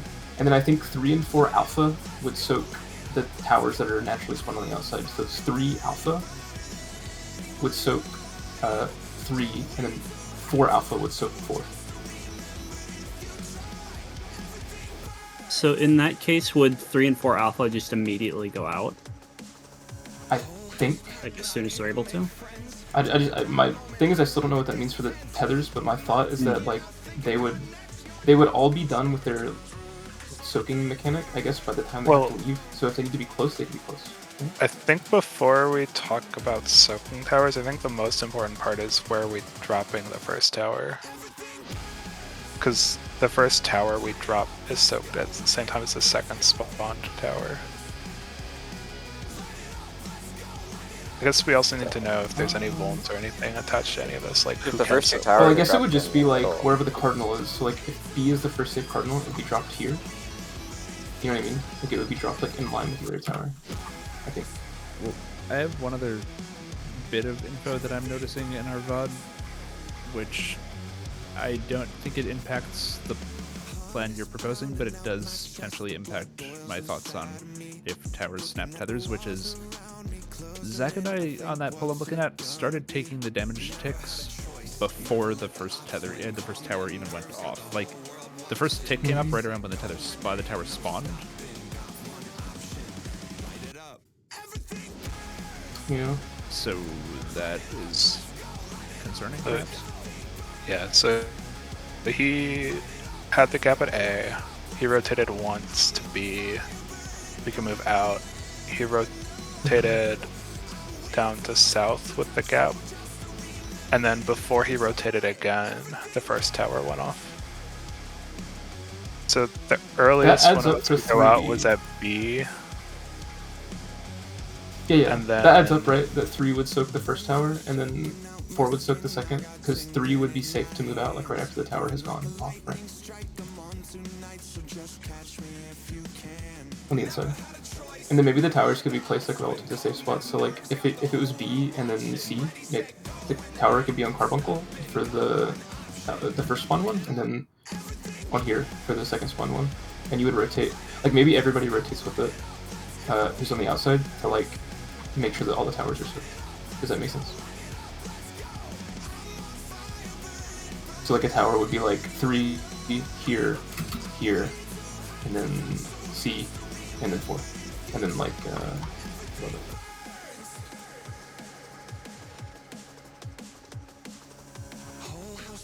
for the player spawn towers, I think. Or maybe I said too many, but you know what I mean, like rotating like alongside the boss's thing. And that would give everybody like something to be doing.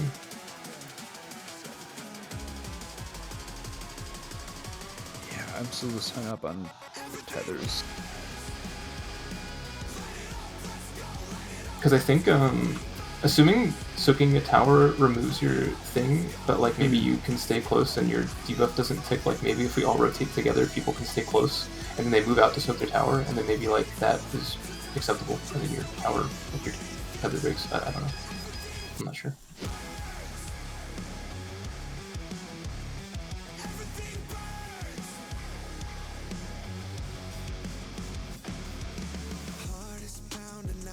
Can we try a pull where everyone just stays in, and then one alpha soaks the first tower, or one beta stands next to them? Like, ignore the boss, just see what happens with the... So, like... See if we can snap the tether by soaking the tower. Yeah, so... One alpha takes the first tower, one beta stands dead center. And then... 2 alpha takes the next tower, 2 beta stays dead center. I don't know. Like, just see what the vulns are, like who gets vulns and what. That's fair. Good. Like, if I did dropping notice a tower gives that- you a vuln, if soaking a tower gives you a vuln. So I did notice the last pull. I did take a tower, and after I successfully resolved it, it gave me like a poison resistance down. It's over 20 seconds. I'm assuming that's just so you can't soak 2. Yep. Yeah. Oh god, fat fingered my dash. You need to like, really need move to- that thing again. Yeah, I do. Yeah. You need to move to like the upper right corners of.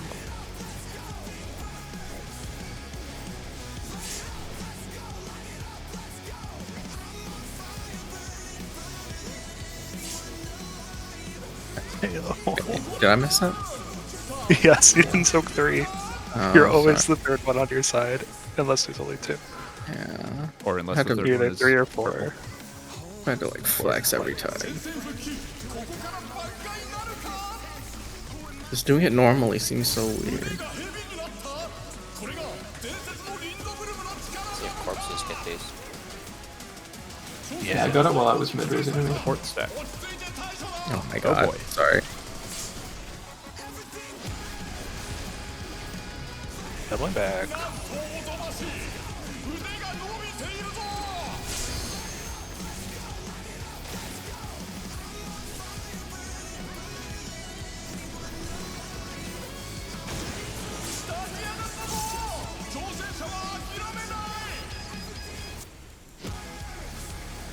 Not raising person.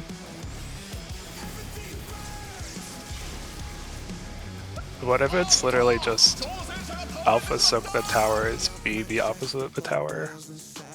Beta. Yeah, Like, you and can then do beta this. just stand still in the tower they spawn. That seems Like, if, too simple though. I like, feel like it's worth trying. I guess Yeah. the question is whether you You can get, you get a soak the 9-second tower. magic ball when you drop a tower. Okay, so you can't. We're still gonna try the proposition for testing, right? Where beta in Yeah. the middle, alpha on the tower. Apparently we already know everything it's gonna teach us. Well, I mean, I still am curious to see if soaking a tower when you have a tether snaps the tether. Because if not, I don't know how we make them not give the damage. Yeah, I feel like that's the thing we have to figure out is like how to get rid of each other, and then we can figure out how to do the mechanic.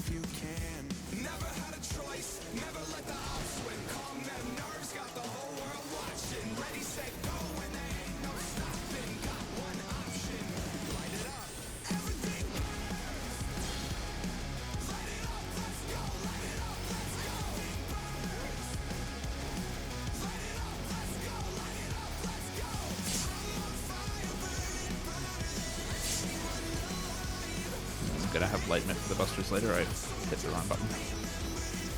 Okie doke. I'll try and give you a divine benison if I remember. Not Oh, that at least that's have worth bulwark. much.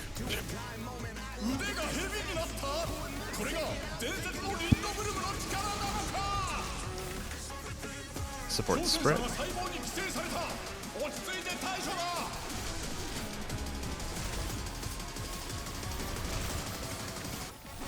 Doubling back.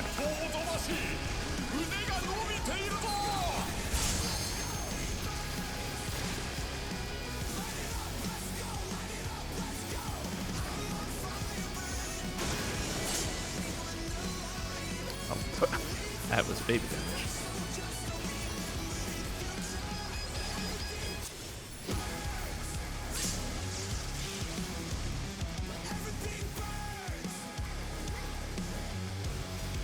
Okay, Who's so Alpha soaking the 1 tower? soaks first. Alpha 1 soaks first tower.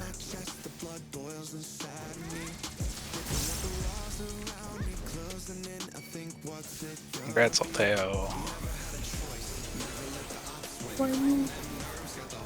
Stand on this thing. Yep.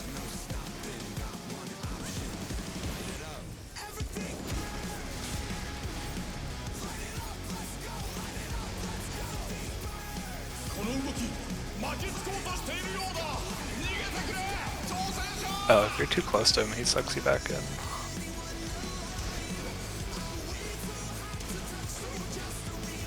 That did not seem to do anything.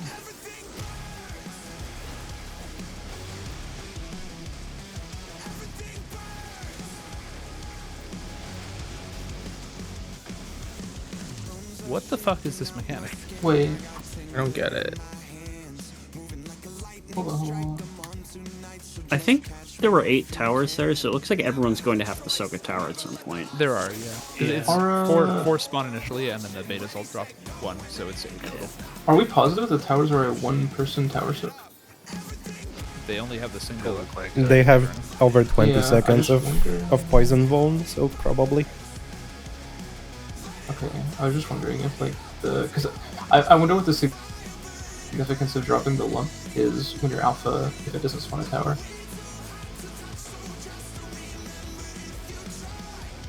Okay, I wonder if you have to Poison use that for ball is what something. it is. For the alpha? I'm just wondering about the debuff that the towers give. It's poison Yeah, that's ball. what Yeah, you soak it's- the tower. yeah. I just mean like I wonder why does the alpha debuff exist? Like what does it do? Yeah. Yeah. So I'm I know who you're paired with. Yeah, but it also spawns a lump of flesh, right? Like the beta one spawns a tower, but the alpha one does something. Like what? Maybe. What is Maybe it's for later in the mechanic. I don't know. Possibly. I think I'm that? I just following wonder. exact thought path here, though, because like, why? If Yeah. it were just determining who Yeah. partners were, it could just be DPS partner to supports or something, and then they would just use the same icon. So I'm sure that the debuffs do something different each, especially because they're using alpha and beta, that only get used in Yeah. circumstances like that. Yeah. Well, I'm pretty sure we know what the beta does, where it drops the tower. And I don't know why, but I have this vibe that like the tower order has to be 3, 4, 1, 2 for shit. What if this is stupid, but what if it's like E10 and you have to drop an alpha like meat puddle in the tower that a beta drops? So good. Oh, maybe. I mean, yeah. Alteo was in the tower. Yeah.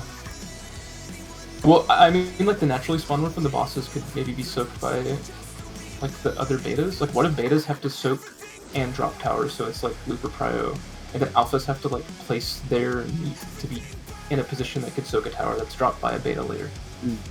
Like 3, 4, or no, 1, 2 beta in, 1, 2 alpha out. They drop their meat, and then the 1, 2. Well, I think I'm 3, just 4 making beta. fun of I think that. 3, 4 beta would have to be in. I think. Yeah, 3, Yeah. 4 beta would stay in and soak the first tower, and then 1, 2 beta would go out and drop their towers in such a place that the alphas could drop their meat to soak them. Does that make sense? Yeah, because It I mean, makes if- sense, but my god, I hate that phrasing. Yeah, yeah. The alpha's dropping their meat. So if the betas are like responsible for the towers, then maybe the alphas somehow is like responsible for cleansing the tether stuff. If like the Yeah. betas are handling the towers. The weird thing that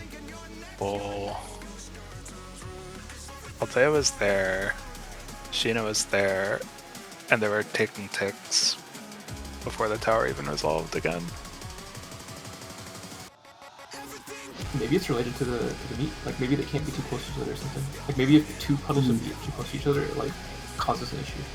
Well, it was before anything even spawned in. It was like Or like nothing before the happened. tower Oh. even showed up at Hold the on, tower. I maybe had. Would it maybe? I know I have this weird idea where it's like, right, so the betas start in as the thing, but like the alphas would immediately go out, and then like the alphas would have to come in and the betas would have to go out. I don't know why I have that like Come back in. yeah, so like the alphas would like start like, you know, out like as soon as they go out to the boss and then maybe move back in. I don't know. I'm just spitball on here.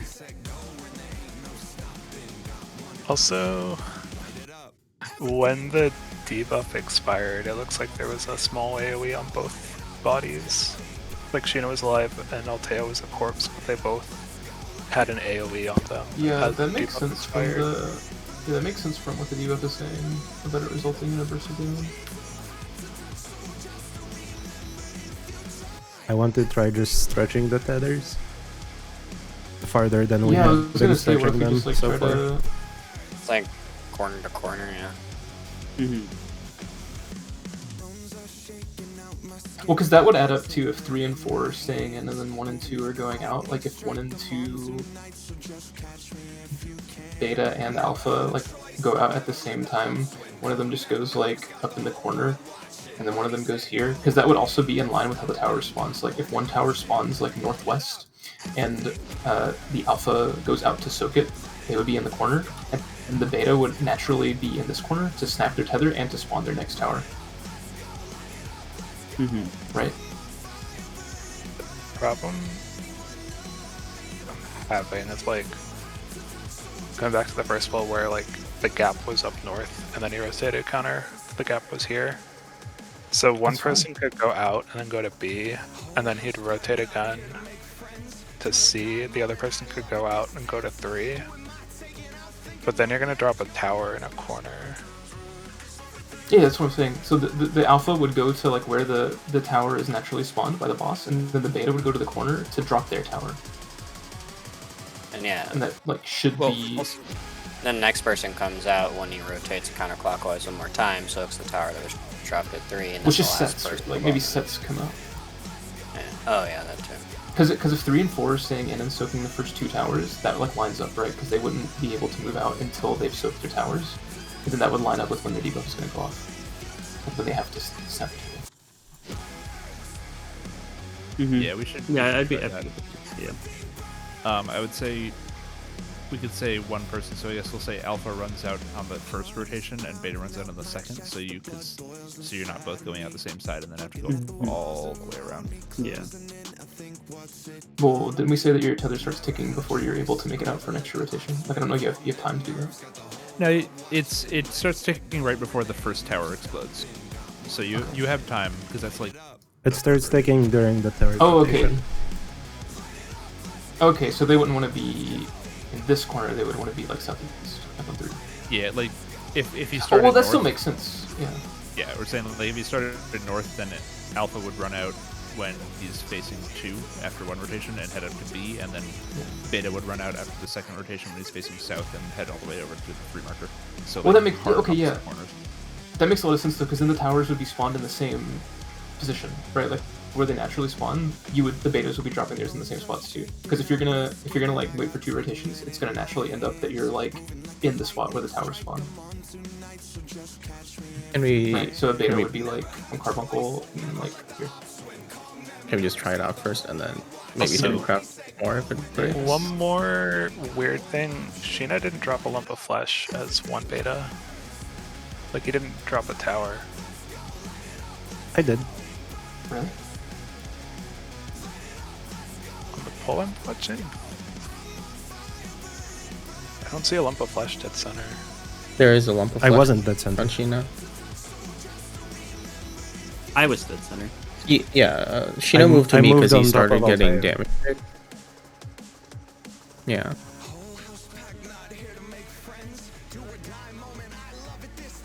But I think we're going in the right direction with the moving them to opposite tethers, so I think we should try them in opposite corners. You drop the Stupid. lump of flesh when the debuff expires, not as the towers are soaked. The problem we're having Yeah. is people keep dying early. Yeah, So- no. Okay. Yeah, You But said I that didn't means, drop like, one at all, for- which is no. not true. I dropped one when the debuff expired. Because It expires either on the timer or when you die. Yeah. On other polls, we had those towers dropping earlier than that one because people were dying immediately, so they were dropping them sooner. I lived longer, that's why it's delayed. But it definitely dropped there.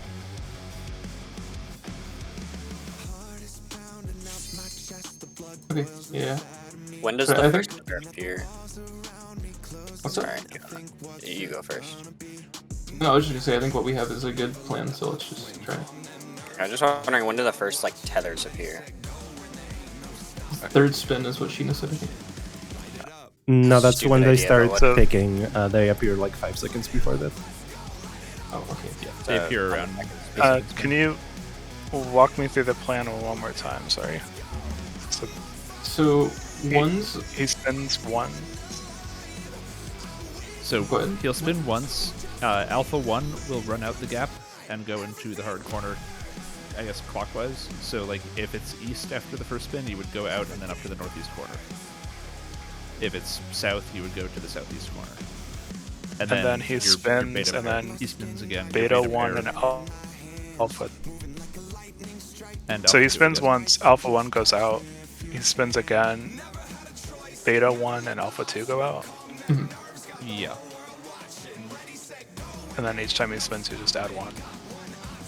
Yeah, and it's just when betas go out, they're going to go to the nearest intercardinal counterclockwise instead, so that you're hard opposite of your partner to see if we can snap them.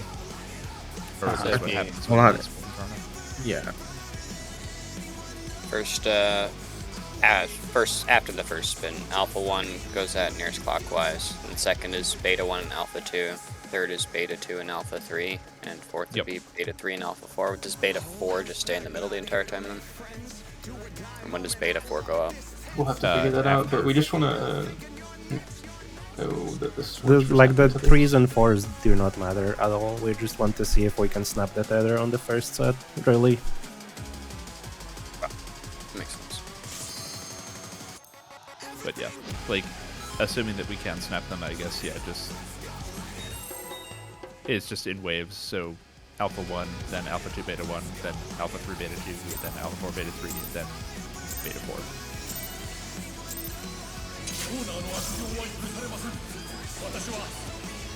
Yeah, I think I saw Discord was having issues with my connection earlier too. I did see like orange bars instead of the usual green, so might just be Discord's doing a fucky wucky. Discord based in Texas. I think so. It honestly could be because of the cold weather snap. Weather cold snap.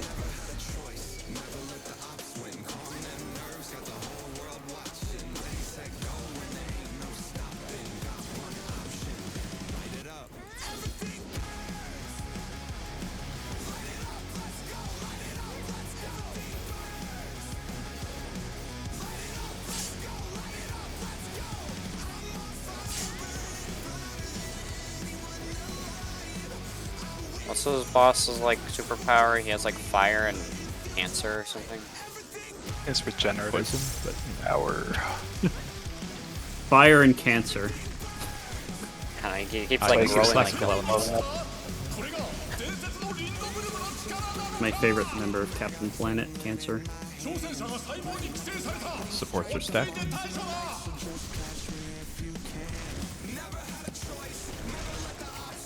Dumping back.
Hey, It does work. snaps. Okay, 2 is not snapped. Oh, Yeah, it does. yep, there it goes. It's just pure distance. Okay. Oh, then I need to soak that. Okay. Yeah. Oh, okay. Okay. We're cooking now. We can make this work. Oh my god, for some reason looking at the boss doing the rotation gave me like vertigo in real life. I like my head went like fuzzy. I don't know what happened. Oh my god. Hey, The Guitar Hero effect. hey, when you're going to that corner in the direction it's spinning, it sucks. You can't frickin' see 'cause his goddamn head's in the way.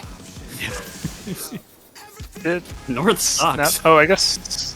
Okay, yeah. Snapping our tether It makes made the debuff Alteo all drop up, a so tower. Yeah, because I dropped my tower when I snapped it on as beta 2. Oh, glad we figured that out. So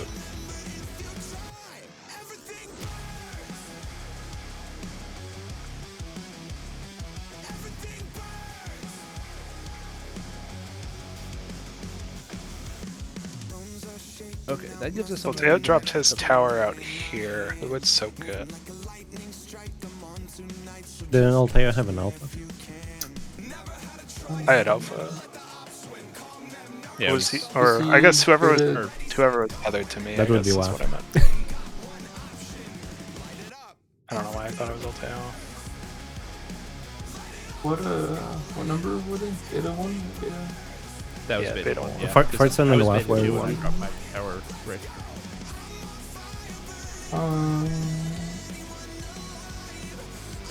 I don't know if it's... Assuming it's Looper Pro, it'd be Alpha 3, right?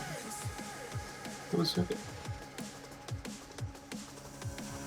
I probably went to the wrong side. I went, me and Toto ended up in the same spot, so I think I messed up because I was Alpha 3. But I think Alpha 3 would end up there and then be able to soak it. I think Alpha 3 you would have wanted to break the other direction. Like, you would want to be in the corner that Fartson wound up. Yeah, that's what I'm saying. I think I messed up and went to your side, but if I didn't go to southeast, I would have gone southwest, and then I would have been in position to You would have soak soaked the that tower. beta 1 tower. Yeah, and then Alpha 4 Yeah. would come to my corner and soak the beta 2 tower. Yeah. So like Alpha 3 would soak beta 1. So Alpha 1, I ended up where Eos is. Do I just wait there for, I guess, 3 beta Beta to drop 3? their tower? Yeah, you would soak Okay, beta so I 3. would snap tether, go in for melee, whatever, and then back out after the tower drops. I think so. So yeah. Okay, so I don't have to go to a different corner. I just wait in that corner. The issue is... Wait, hold on. Which corner? So you were okay. Yeah. That's how it worked. Okay. I guess I'm confused about who soaks the inner towers. Because I was thinking it was beta 3 and 4 that would soak the inner towers, but if they get a Vaughn and they drop it, I don't know if they can. Well, does I mean, dropping a tower do poison, or does only soaking a tower do poison? I think dropping gives you Dropping a tower- magic, right? it's dropping only is magic. soaking. That, Yeah, dropping is magic, soaking is poison. So yeah, I guess maybe it works out. So 3-4 beta can soak the inner towers and then move out to drop their towers. Okay, yeah. And then Yeah, for 'cause and I- then 1-2 beta would drop their towers and then soak the 3 and 4 outer towers. I think, yeah, Right. I think that's right. Yeah. because So my movement there should have basically been pop tether, drop tower here, stamp out of it, and then wait for the tower that's like right here to spawn and soak that. And soak it, yeah, I think that's right. Okay, I think we got a strat. Let me plug it into our simulation from the last one.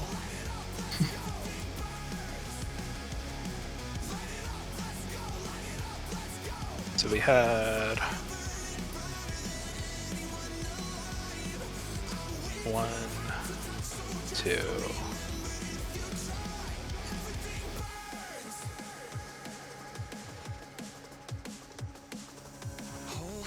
Three, Yeah, it was 3-4. 4, and then we dropped our first one here, and then I guess it would just go clockwise from there. Yep. Or counterclockwise, but yeah. So then... Yeah, so you have beta 3 soaks 1, so the betas soak the existing towers, so beta, it's 3, 4, 1, 2 soak order for those, and alphas soak the beta towers in the corner where you already are. Yeah, I think that's right. I think it's just that simple, honestly.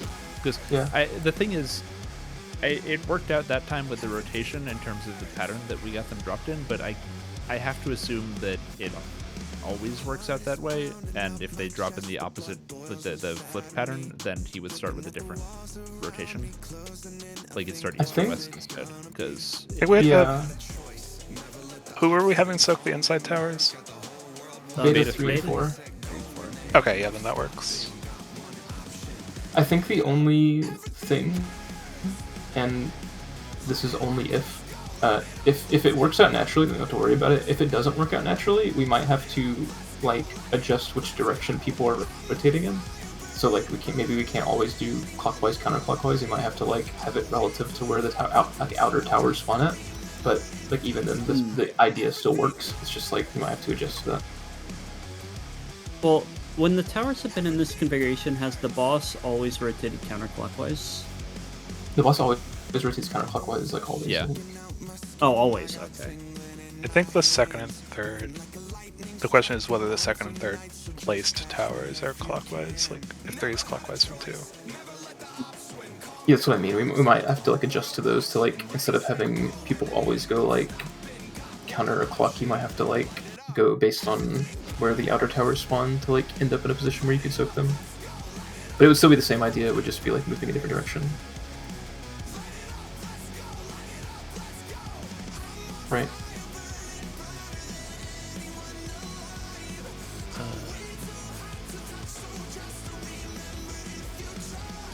But it could also just work out like always, so you don't have to worry about it.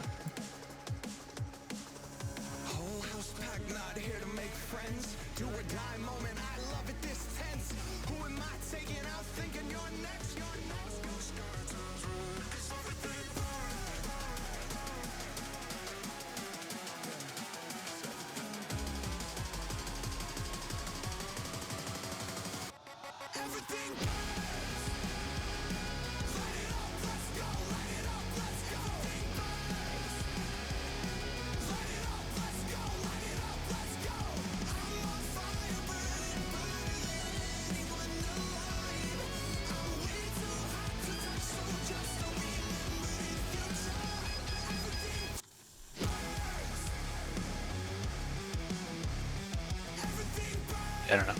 Just give it a try. Doesn't work. Remind me one more time what direction people are rotating when they move out before we do this again. Alpha's clockwise, beta's counterclockwise. Okay. I'm typing the whole thing up too, just so we have it. Huh. I'll definitely keep that on a slide.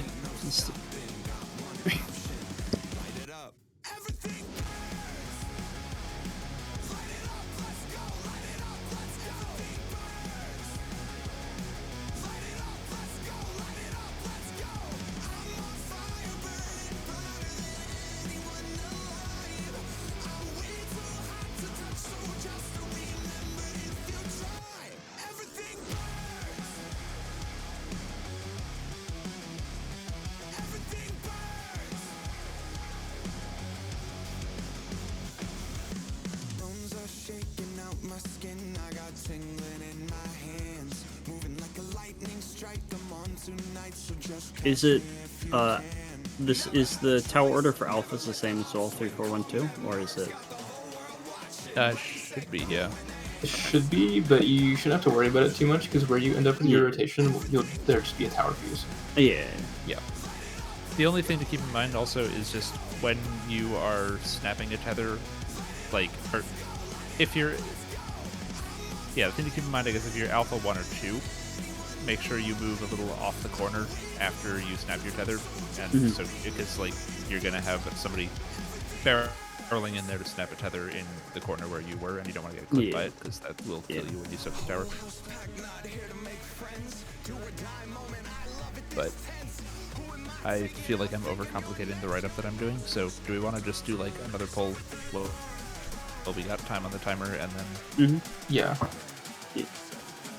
because like the important thing is just betas 3 and 4 soak the inner towers, and then the order that we run out and the direction that we go, and everything else just sort of resolves itself. Yeah, I think as long as we follow the rules, Yeah. like the simple rules I typed in chat, then it should work out like on its own. The only What's the thing order like I that you had go mentioned out in? before. It's Alpha 1 on first rotation, and then every subsequent rotation it's the next Alpha and the next Beta. So Okay. second So, rotation yeah. is Alpha 2 Beta 1, then Alpha 3 Beta 2, then Alpha 4 Beta 3, and then Beta 4 by themselves. The Beta 4 is super Yep. nice because you just stand in the middle and DPS. Yeah, you just stand in a tower and then run at the very end. Just make sure you can count to 5. Alpha's clockwise, beta's counterclockwise. Next corner when you go out. Okay.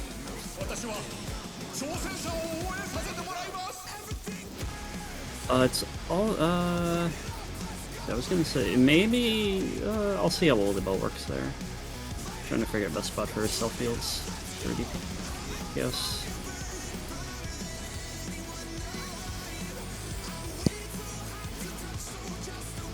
We shouldn't need it there. Also, it's only gonna tick twice, because you only take damage twice.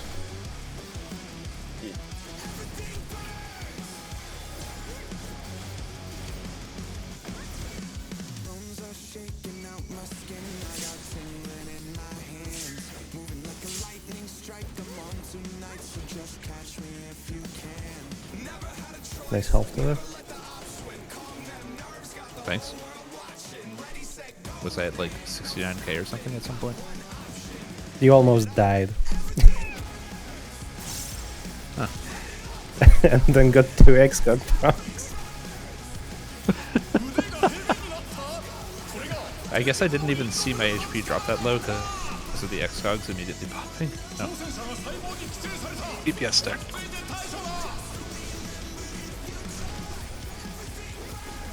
Continuing.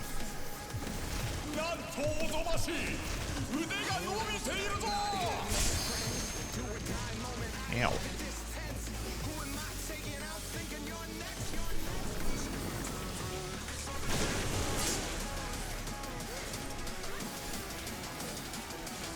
Me out here with sustained damage and the damage down. Sustained. You're damage. just, We're you're all just trying to living your figure out best. who gave you that damage now. You're just living your best life. Don't worry about it. Maybe it's the guy in the hot dog suit. Me dressed Did in beta 3 and 4 soak first 1 and 2? Yes, beta 3 Yep. soaks first, beta 4 soaks second.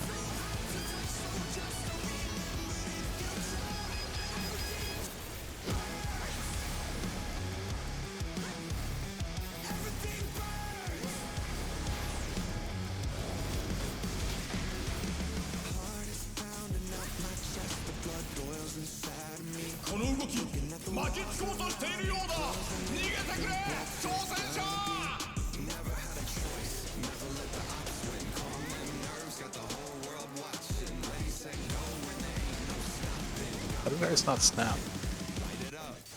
Why? I think I I'm might gonna have snap gone on. this.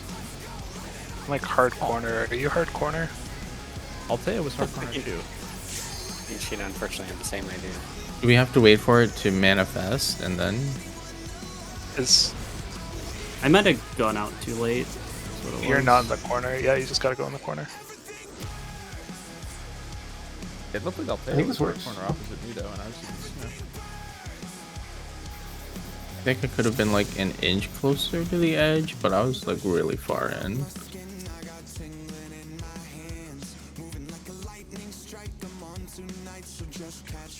I ran to the wrong corner. 3 minutes. Well, did everybody end up with their tethers making like a line through the arena, or did anybody end up like from me to Fartson? Okay, because I was gonna say if people ended up from me to Fartson, that might not have broken, but if it's like northwest to south, Ours is definitely diagonal. I think mine was across. Because I ended up in the same spot as Luffy did, and I was Alpha 3, and mine definitely broke. I was standing here and mine didn't. Yeah. Okay. So Interesting. Because I was like I was like hard corner right up here, and mine did break, but maybe my partner died actually. Yeah, I was up in the corner as well, and then I just like, I think my tether broke and I died. Yeah, this was my point of view. I was tethered to Alteo. You can see I was definitely hard corner, and I'm assuming he was as well, and it just didn't break. The line didn't thin out when we were in the corners either. Like, because when you can see them starting to break, or like they're going to break, you can see the line start to thin. But mine just, Toto's and mine just stayed the same thickness. Maybe you have to move out. Maybe it's like vines. Like you have to move out closer to the same time. Yeah, Louis, you didn't go hard corner. I don't know if it's like hard corner to corner. I thought maybe I just moved out at the wrong time. You were like here, and I was like here. So I think before the chains manifest, there's like the red thing over your head, the red marker. I think you need to be close to each other for that. Yeah, I think it's distance traveled rather than total distance. Like when you have the tether. Yeah. So you need to so start, like start close and then stretch it. Yeah, exactly. Because so Toto and I changes order when people can go outside. I'm gonna say we were definitely hard corners looking at the replay. So yeah, that I guess it will be distance. Yeah, because I mean, I was like, here's where I was on. Oh. Yeah, I think we just need to run out in pairs. Yeah. If that's the case,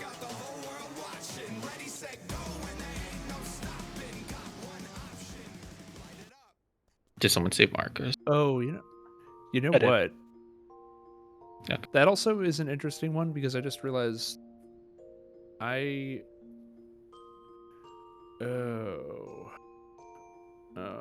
fuck. Realizing a flaw in the idea if we're trying to say beta 1 takes third natural spawn and beta 2 takes fourth natural spawn, because those are opposite corners from each other, and the way that we planned out doing this mechanic would have beta 1, beta 2 in adjacent corners, not opposite corners, so only one of the two would be next to a tower. I mean, I guess there's time for them to move across. I'm guessing you just have to move to the other corner where the tower is. Probably, yeah.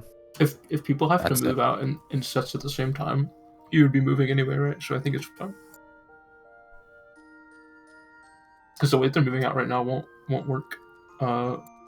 Assuming that it's like brambles. So.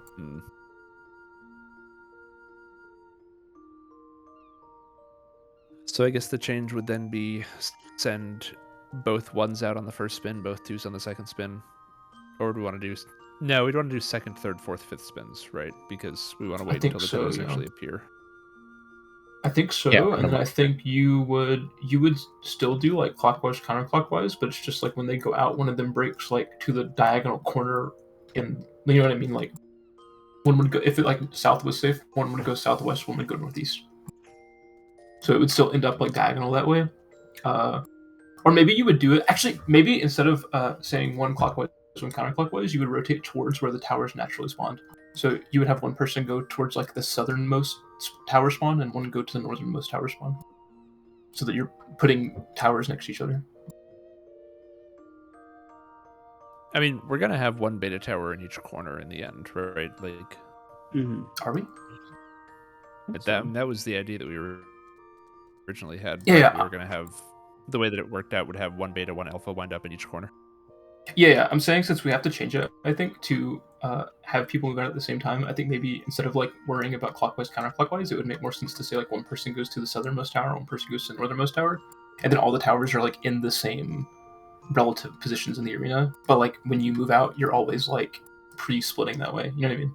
So like alphas would go north and betas would go south, for example, or something like that. Like towards the towers. I think we'd have to do odds and evens, not alphas and betas, right? Because we would still need to have Like, if we said all alphas go to one and all betas go to the other, then there are no alphas there to soak the towers the betas drop. Sure, yeah, that's fine. Let me see if I have footage of the last poll. So I guess like 1 and 3 would go north, and like 2 and 4 would go south or something. You would alternate, maybe, I guess.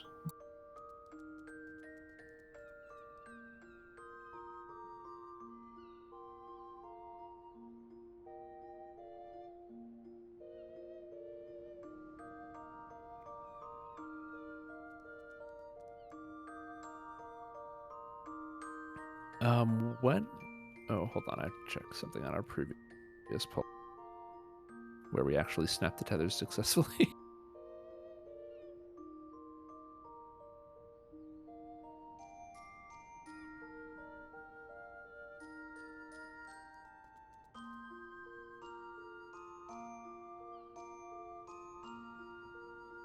I'll be right back.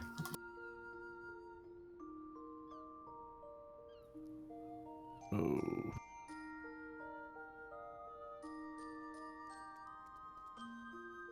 Okay, so that's fucked up actually, because When it's good footage. but if we don't stagger the exits, right? Because we need to make sure that no, what? Well, you can go out but hug the boss.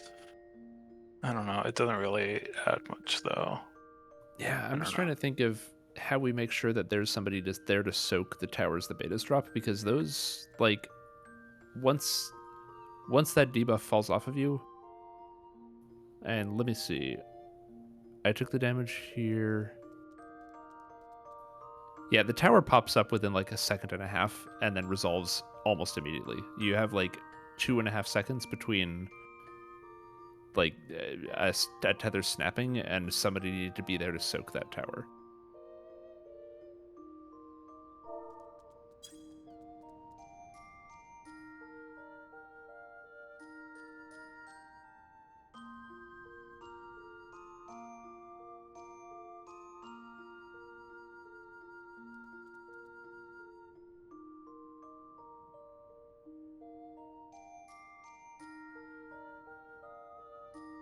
So we need to figure out some sort of dance that lets us snap tethers, but also make sure that people are in place to soak towers.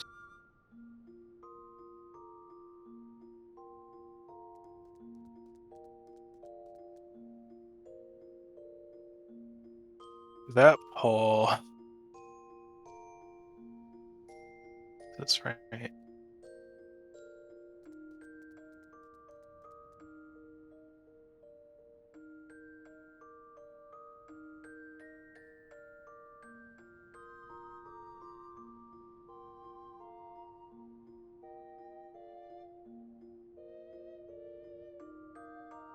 This might not be the last poll we had.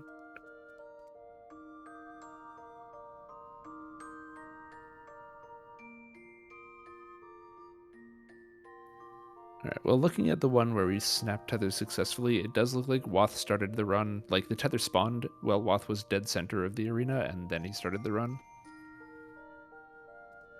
So that does definitely lend credence to the theory that it's distance run, not just flat distance. I'm back. Welcome back. So I ended up. This shit is too hard. I was Here. already Wath is 10:30. here.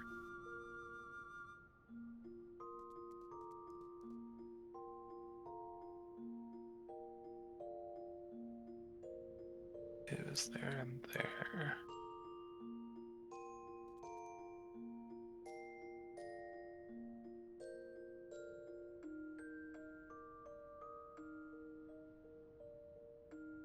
There's no 4.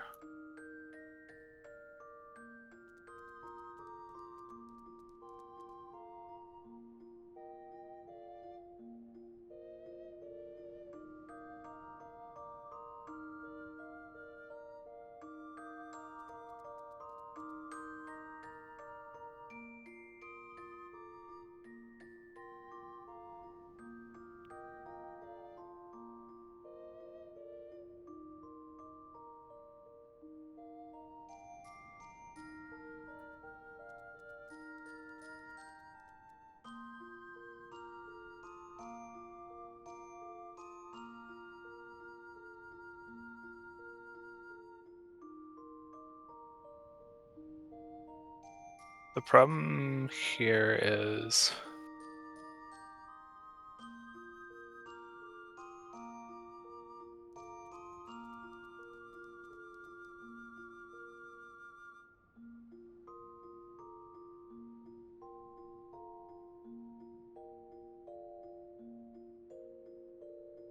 if we're always going out the same way, we end up with 1, 2, 3, 4. Like all the alphas are in a different corner, and all the betas are in a different corner, right?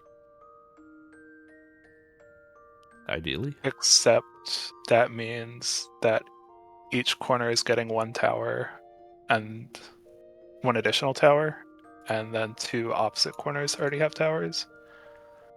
But 3 and 4 are next to each other instead of opposite. So like ideally 3 and 4 need to be stretched in the corners where there's not towers, because I don't know, because like, Well, I guess part of my question is, do we 'cause- have a clear beat on the timing of when Well, the what I'm like the main problem I'm having is like 3 beta can't be in a corner with a tower already in it. Like the people who soak the think inside it's- towers have to be in the corners without towers. So I think Well, which why way though? 'Cause- the Because if they're in a corner with a tower, there's already one other person there.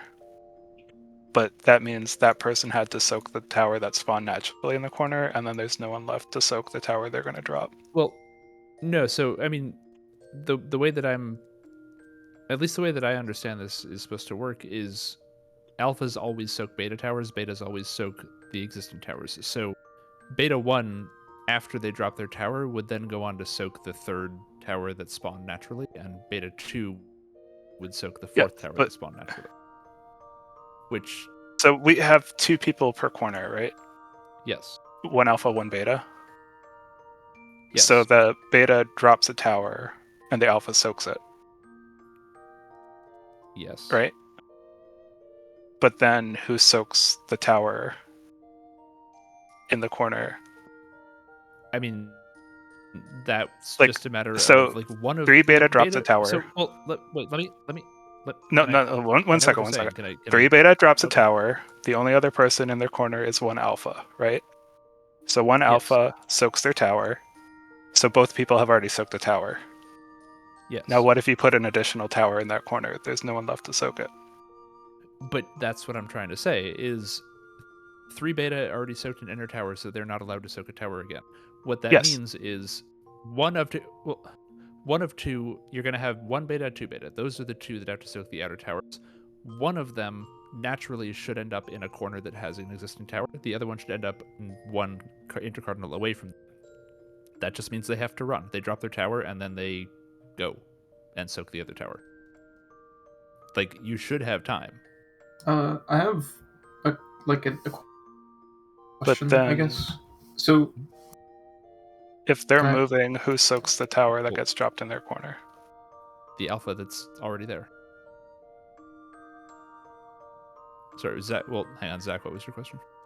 I was gonna say, so we think that the tether break works like brambles, right? Do we know Yeah. for sure that they actually need to be in hard corners if they work like brambles? Is it possible that we could put them just on cardinals and maybe that would reduce the amount of like run people have to do?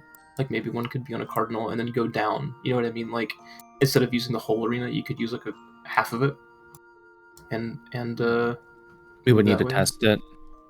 Yeah. We We would. need I to mean, I test can at We don't least know. confirm that they don't have to be hard corners, because at least on my point of view, when the one where I successfully snapped up tether, I was like maybe around where the bottom right 4 indicator on Fertzon's board.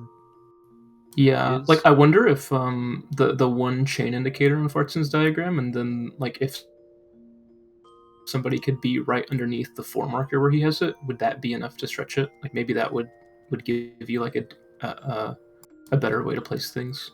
Like so you could make it theoretically to either corner if you needed to, depending on how we want to place them. I don't know. It's just a thought.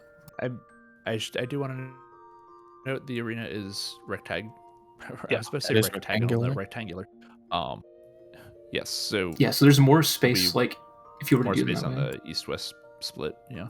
I'm pretty Yeah. sure we've had like someone in the middle, and then like while they're still inside the coil, and then someone like run to the corner, and I don't think it broke. I think if they run along the long edge, so like chain 1 and chain 2, well, Farson just moved it. Chain 3 and the 2 chain 3s up north, that might be long enough because that way you don't have to be Like if they start on diagonal, top so you of just each need other. to Do we yeah. know for sure that those people like let their tether spawn like correctly before they tried to move out? What do you mean let their tether spawn correctly? Like were they they didn't. close together? Yeah. Like they didn't like move far already. Like they had their tether and then they moved and broke it instead of like letting it moving early. I think we need more pull data or like more visuals because we've only had that couple pulls where we were trying to run out. And the first Yeah, pull I- seemed to work fine, but the second pull, people were pre-positioning and they didn't break. Yeah, that's what I mean. So based on that, since it's like a bramble type break, I wonder what the actual distance to break it is, and if we can find that, that might tell us a lot more about like where we have to place things and how like if it's reasonable for somebody to like place something and then rotate to another position. Or Yeah, something. to know that we would just need to test it, I think. So we should Yeah. go in and get think, more yeah, data.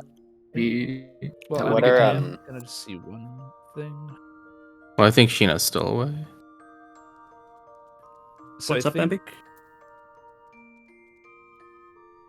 Toto first. Well, you go first, because I'm still actually looking Oh, at never the mind, Sheena's replay here. right now. Okay. Somebody still needs to go out after the first rotation, right?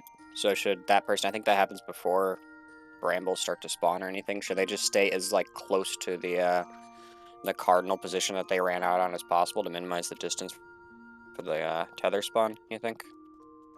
Like if beta 1 or alpha 1 goes out first, rather. That's before like the, Well, I the think we actual tether would- spawns onto the I think we would be changing the order that people run out in. So it wouldn't be the old one where Alpha 1 runs out first and then nobody else does. It would be like ones run out at the same time. Okay. Okay, yeah, I see. Like one like has the to go same far. number runs out together. Yeah, and then one goes far and one. Because what I'm thinking basically is if the space to break them is short enough, if they both run out together, so both ones, Alpha and Beta, run out together, one of them plants, one of them just stays still, and then one of them moves, and that might So be able to break the bramble, but it depends on like how much So- you have to move to break them. So here, let me give you a one data point. Looking at the replay from the 2 pulls ago when we broke them, I was tethered with the MB here. This was our positioning when the debuff swapped over and the tether spawned, and then the second screenshot is when they snapped and we got the magic fallen. So that initial starting distance to hard corners was enough to break a tether, which That definitely seems like suggests. it's not much movement. Yeah, that looks Yeah. to me like Yeah, we so could, if we're like tight together, we could snap it easily. yeah, so it looks like based on Yeah. that, if person in the middle, like what if one person's the corner, person's in the middle, and then the other person goes to the corner, it should be fine. But yeah, you could probably stay like Zach was saying, stay a bit closer to the boss, and then that way the person like moving out doesn't have to go as far. Yeah, because I wonder if you could like just say like, for example, I'm not thinking about the ramifications of the towers and stuff, but like I'm just saying as like an arbitrary example, if Alpha plants, like you move out, Alpha stays still outside of the cruel coil, and then Beta like rotates, I don't know, clockwise or something.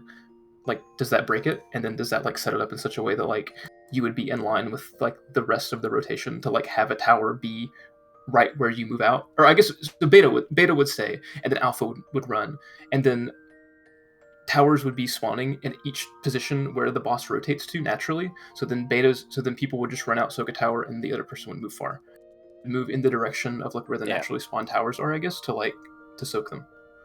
Does that sound That makes sense. real?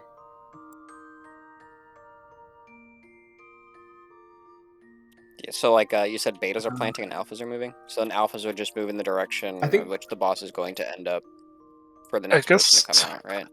when the ones go out, one alpha wants to run to the third tower, and one beta wants to run Yeah, away from yeah. it. Yeah. Wouldn't it be Because Other way around, we want one beta should be near. Well, one they're has gonna to, soak one the ha- third one alpha beta. has to soak the third tower. One alpha so- has to soak the third beta tower. Alphas have to soak beta towers. That, like, alphas yeah. cannot soak the natural towers. Well, so it might be alternating or something, but my idea, I guess, basically is just that like betas would move out as the boss rotates and place a tower such that like it would be there as soon as you move out. So like maybe beta 1 and 2 Yeah. would stay, and then you would flip it for the other two. So then alpha 1 and 2 would stay, or alpha 3 and 4 would stay to soak those towers. I think. Sorry, maybe I'm wrong about this, but does the idea make sense? I think I understand what you're Yeah, saying. I get what you're saying. I don't know if my I guess brain I'm is not positive functional who. enough right now to like figure out the exact correct order Yeah, of operations to make it work. but That's I'd say my issue too. here's what I'm thinking, because we don't have a ton of raid night left. I am ready, by the way. I was the one, I think, out of 8. But my thought is we go in and first and foremost we test if they are bramble snapped. Like if Yeah. we start right next to each other, how early do they break? And once we've established that, then we can get like a real strat going. So do we want to have, I guess, both ones go out then and test Yeah, the both- breaking distance? Both people of the same number should go out at the same time, and then one of them should stand still, and one of them should just either rotate clockwise or counterclockwise. We should just pick one, and then like see how far they have to move before it breaks. And one of them should just stand completely still in like whatever, like get safe from the cruel foil, and then just stand still. And then for the beta, and then the alpha should move either clockwise or counterclockwise, and like just see how far you have to move to break it. Small. But like make sure that think- your thing is spawned first. Small suggestion to Yeah. that. So while we have one person in the middle plant, if it's clear that it's not going to break, I would suggest the first pair, the person who's standing in the middle, start moving in the opposite direction inside the coil to test the exact distance, since But people are direct outside the center coil. to the Well, they're both outside. Both people- Yeah, nobody's inside. It's going to be we're having like both alpha run. 1 and 2. So alpha and beta 1 move out at the same time, and then what I'm thinking is it would be alpha like you wait until the tether spawns, and as soon as the tether spawns, alpha plants and beta rotates clockwise or counterclockwise. So I Until the think tether the snaps, because problem with Where does A standing plant? still- So if you Wath run out. If Wath went from A to B, if we move out to like C to B won't snap. We know that won't snap. Stacked. Okay. I That's feel what like I we was should both move, and like if we're on the north side, see if it snaps when we get in the corners or like halfway along the wall instead. wondering. Okay. I thought we didn't know if it was snap from C to B. That's what I was suggesting that we test. But if we already know that it won't snap, then Well, cause like the one pull, this was Wath and me, and then it like didn't snap until he was all the way out, didn't it? I posted some screenshots Well- for me and Louis, where Mhm. relative to um, where we started and how far we had to run for the snap. yeah. So I just want to. Yeah, but you're already like split from each other. So I just want to make sure that we know like if you start on top of each other, and then the tether spawns, like how far do you have to move exactly for it to like break? yes. You know what I mean? So if both people We go can just- together, Well, you can just subtract the distance that me and that's Louis were apart. really like Yeah, but I it's don't a know lot if easier you're if we good with just like spatial. do a decimal. Yeah. No, I know feel it's like not that's, like, exact. impossible for me to I'm just saying it conceptualize gives that. us a good like baseline. We can I'm just also make it thinking easier if we based have on- one person stand still and it doesn't snap, we get 0 data. Well, no, we get data that we know like it's gotta be further than that. Right? Like we know Well, that then we're- one of them definitely won't move. I mean, we can have both people move opposites. That works too. But We can the do- important thing is that We have can do the the important- first pair one person stand 2, still pair 2, both people move, and then we'll get both sets of data on the same poll. That works too. Yeah, okay. What I'm trying to say is the important thing is that people need to be next to each other when the tether spawns, so we have that like 0 distance Yeah. initial as a clear baseline. That's all I wanted to say. Yeah, exactly. When are we gonna have the pairs go out on like second and third rotations? So Yeah, boss rotates please. one, both ones go out, boss rotates again. On the- Both 2s go out. Boss rotates again. Both 3s goes out. Rotates again. Both 4s go out.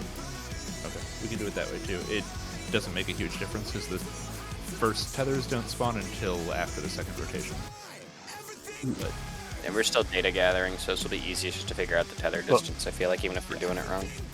If we go out and then we stand still and don't have to worry about going out, it's much easier to stack. So if we just move out early, That's true. then we can stack easier.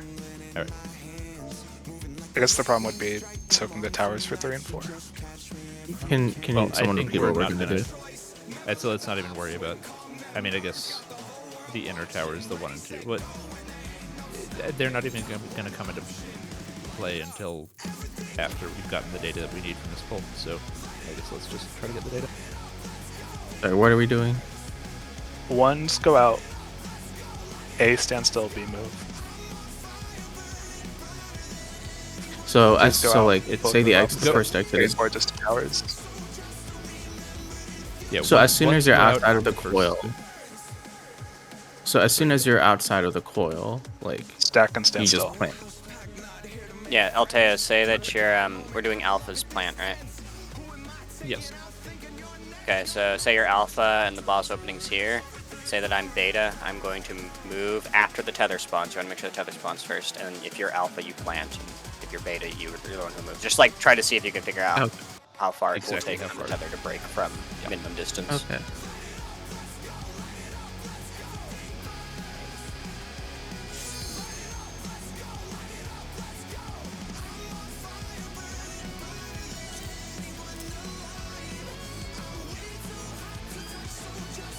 This fine? Yeah. Mm. I think that's what we're trying. Yep.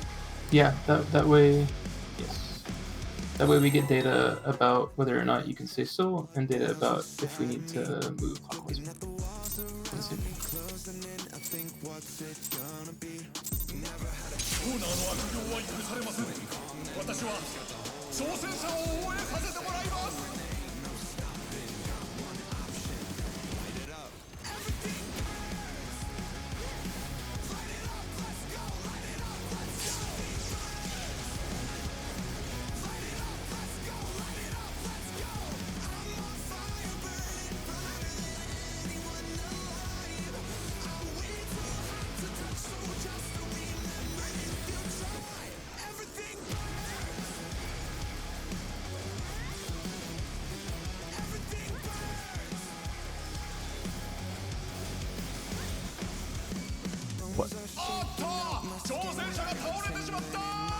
Okay. I guess it was late. Fuse. You're on the wrong side.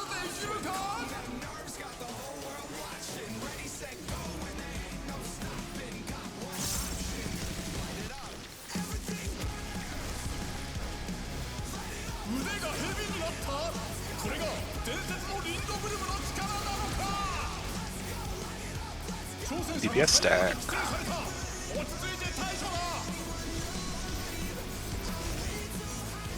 Doubling back.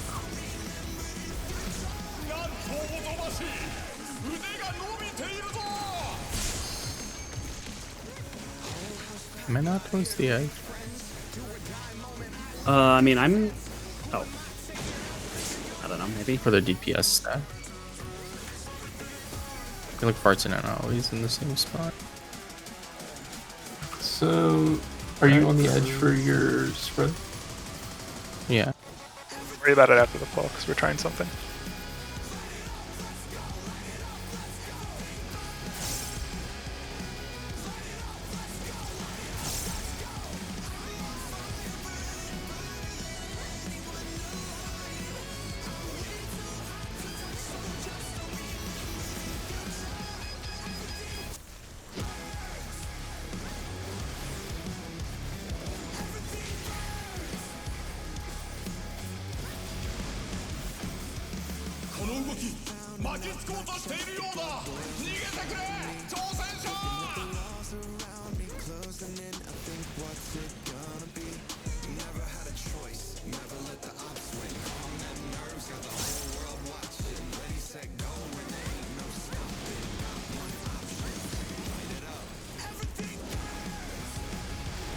That was definitely shorter there in the 4 tether.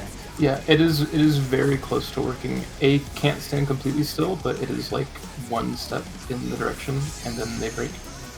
I went, Sheena stood still, and then from him to me in the corner, it didn't quite break, but he took like one step over, and then it like was gonna break. Looked like for me and Toto, we both started moving, and it was like the width of the boss's hitbox. I think I had a bit of a false start. I was a little further out. It was like from here to the corner, roughly. Yeah. To which corner? Delta. Okay. Now, I was beta 4, and I don't think I was able to soak the inside tower for alpha 2. Or not, whichever tower that is that beta 4 soaks, but... With the way that we were moving out, yeah, it's impossible to soak them. To do it realistically, you have to wait one extra cycle. We were just doing it fast to make sure that we could get it done. Okay. Well, the thing is, you can't stagger the third alpha moving out for 2 cycles, because they need to soak the tower from beta 1.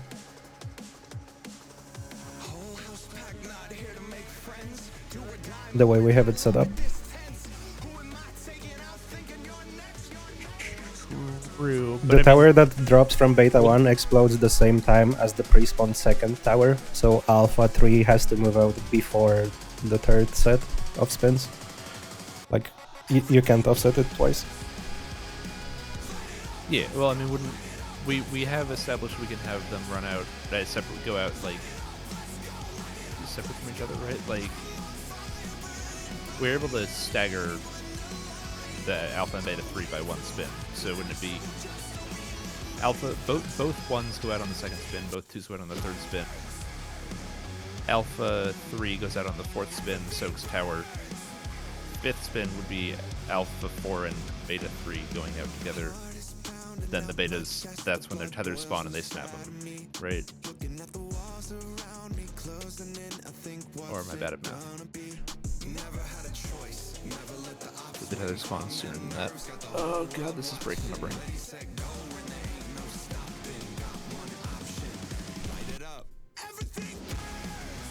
Okay, yeah, it might work out, I think.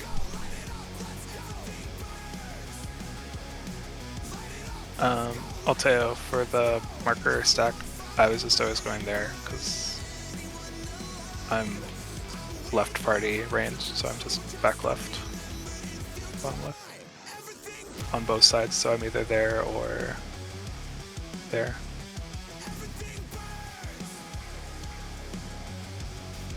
Okay, if that's how you want to do it, I'll do that. I thought then. we were just 10 striking it. I don't know. Someone mentioned. Never mind. It's okay. We'll just do it that way. It doesn't really matter because yeah, as long as we know where we're going, it's fine. Yeah, whatever works for you guys. Like Toto and I do it where I'm always on the inside.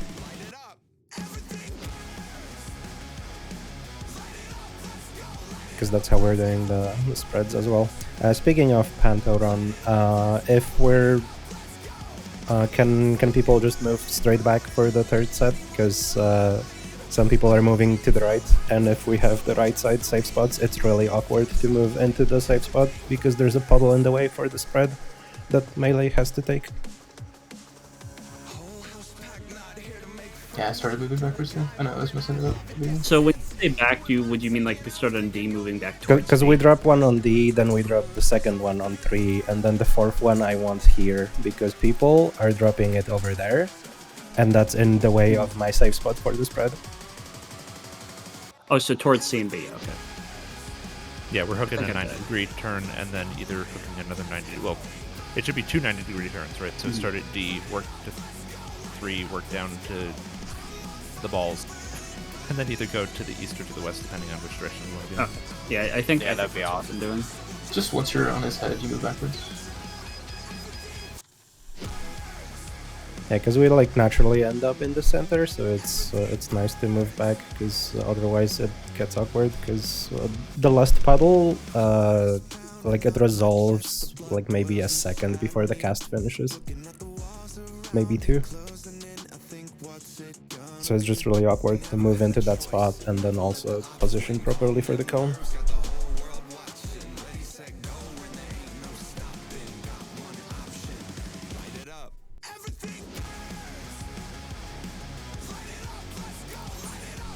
I think we can probably call it here and just try to come up with something for the Act 2. Yeah. I think we have the pieces of it. We just need to figure out what works. Yeah. But I think it was something Zach mentioned earlier where like,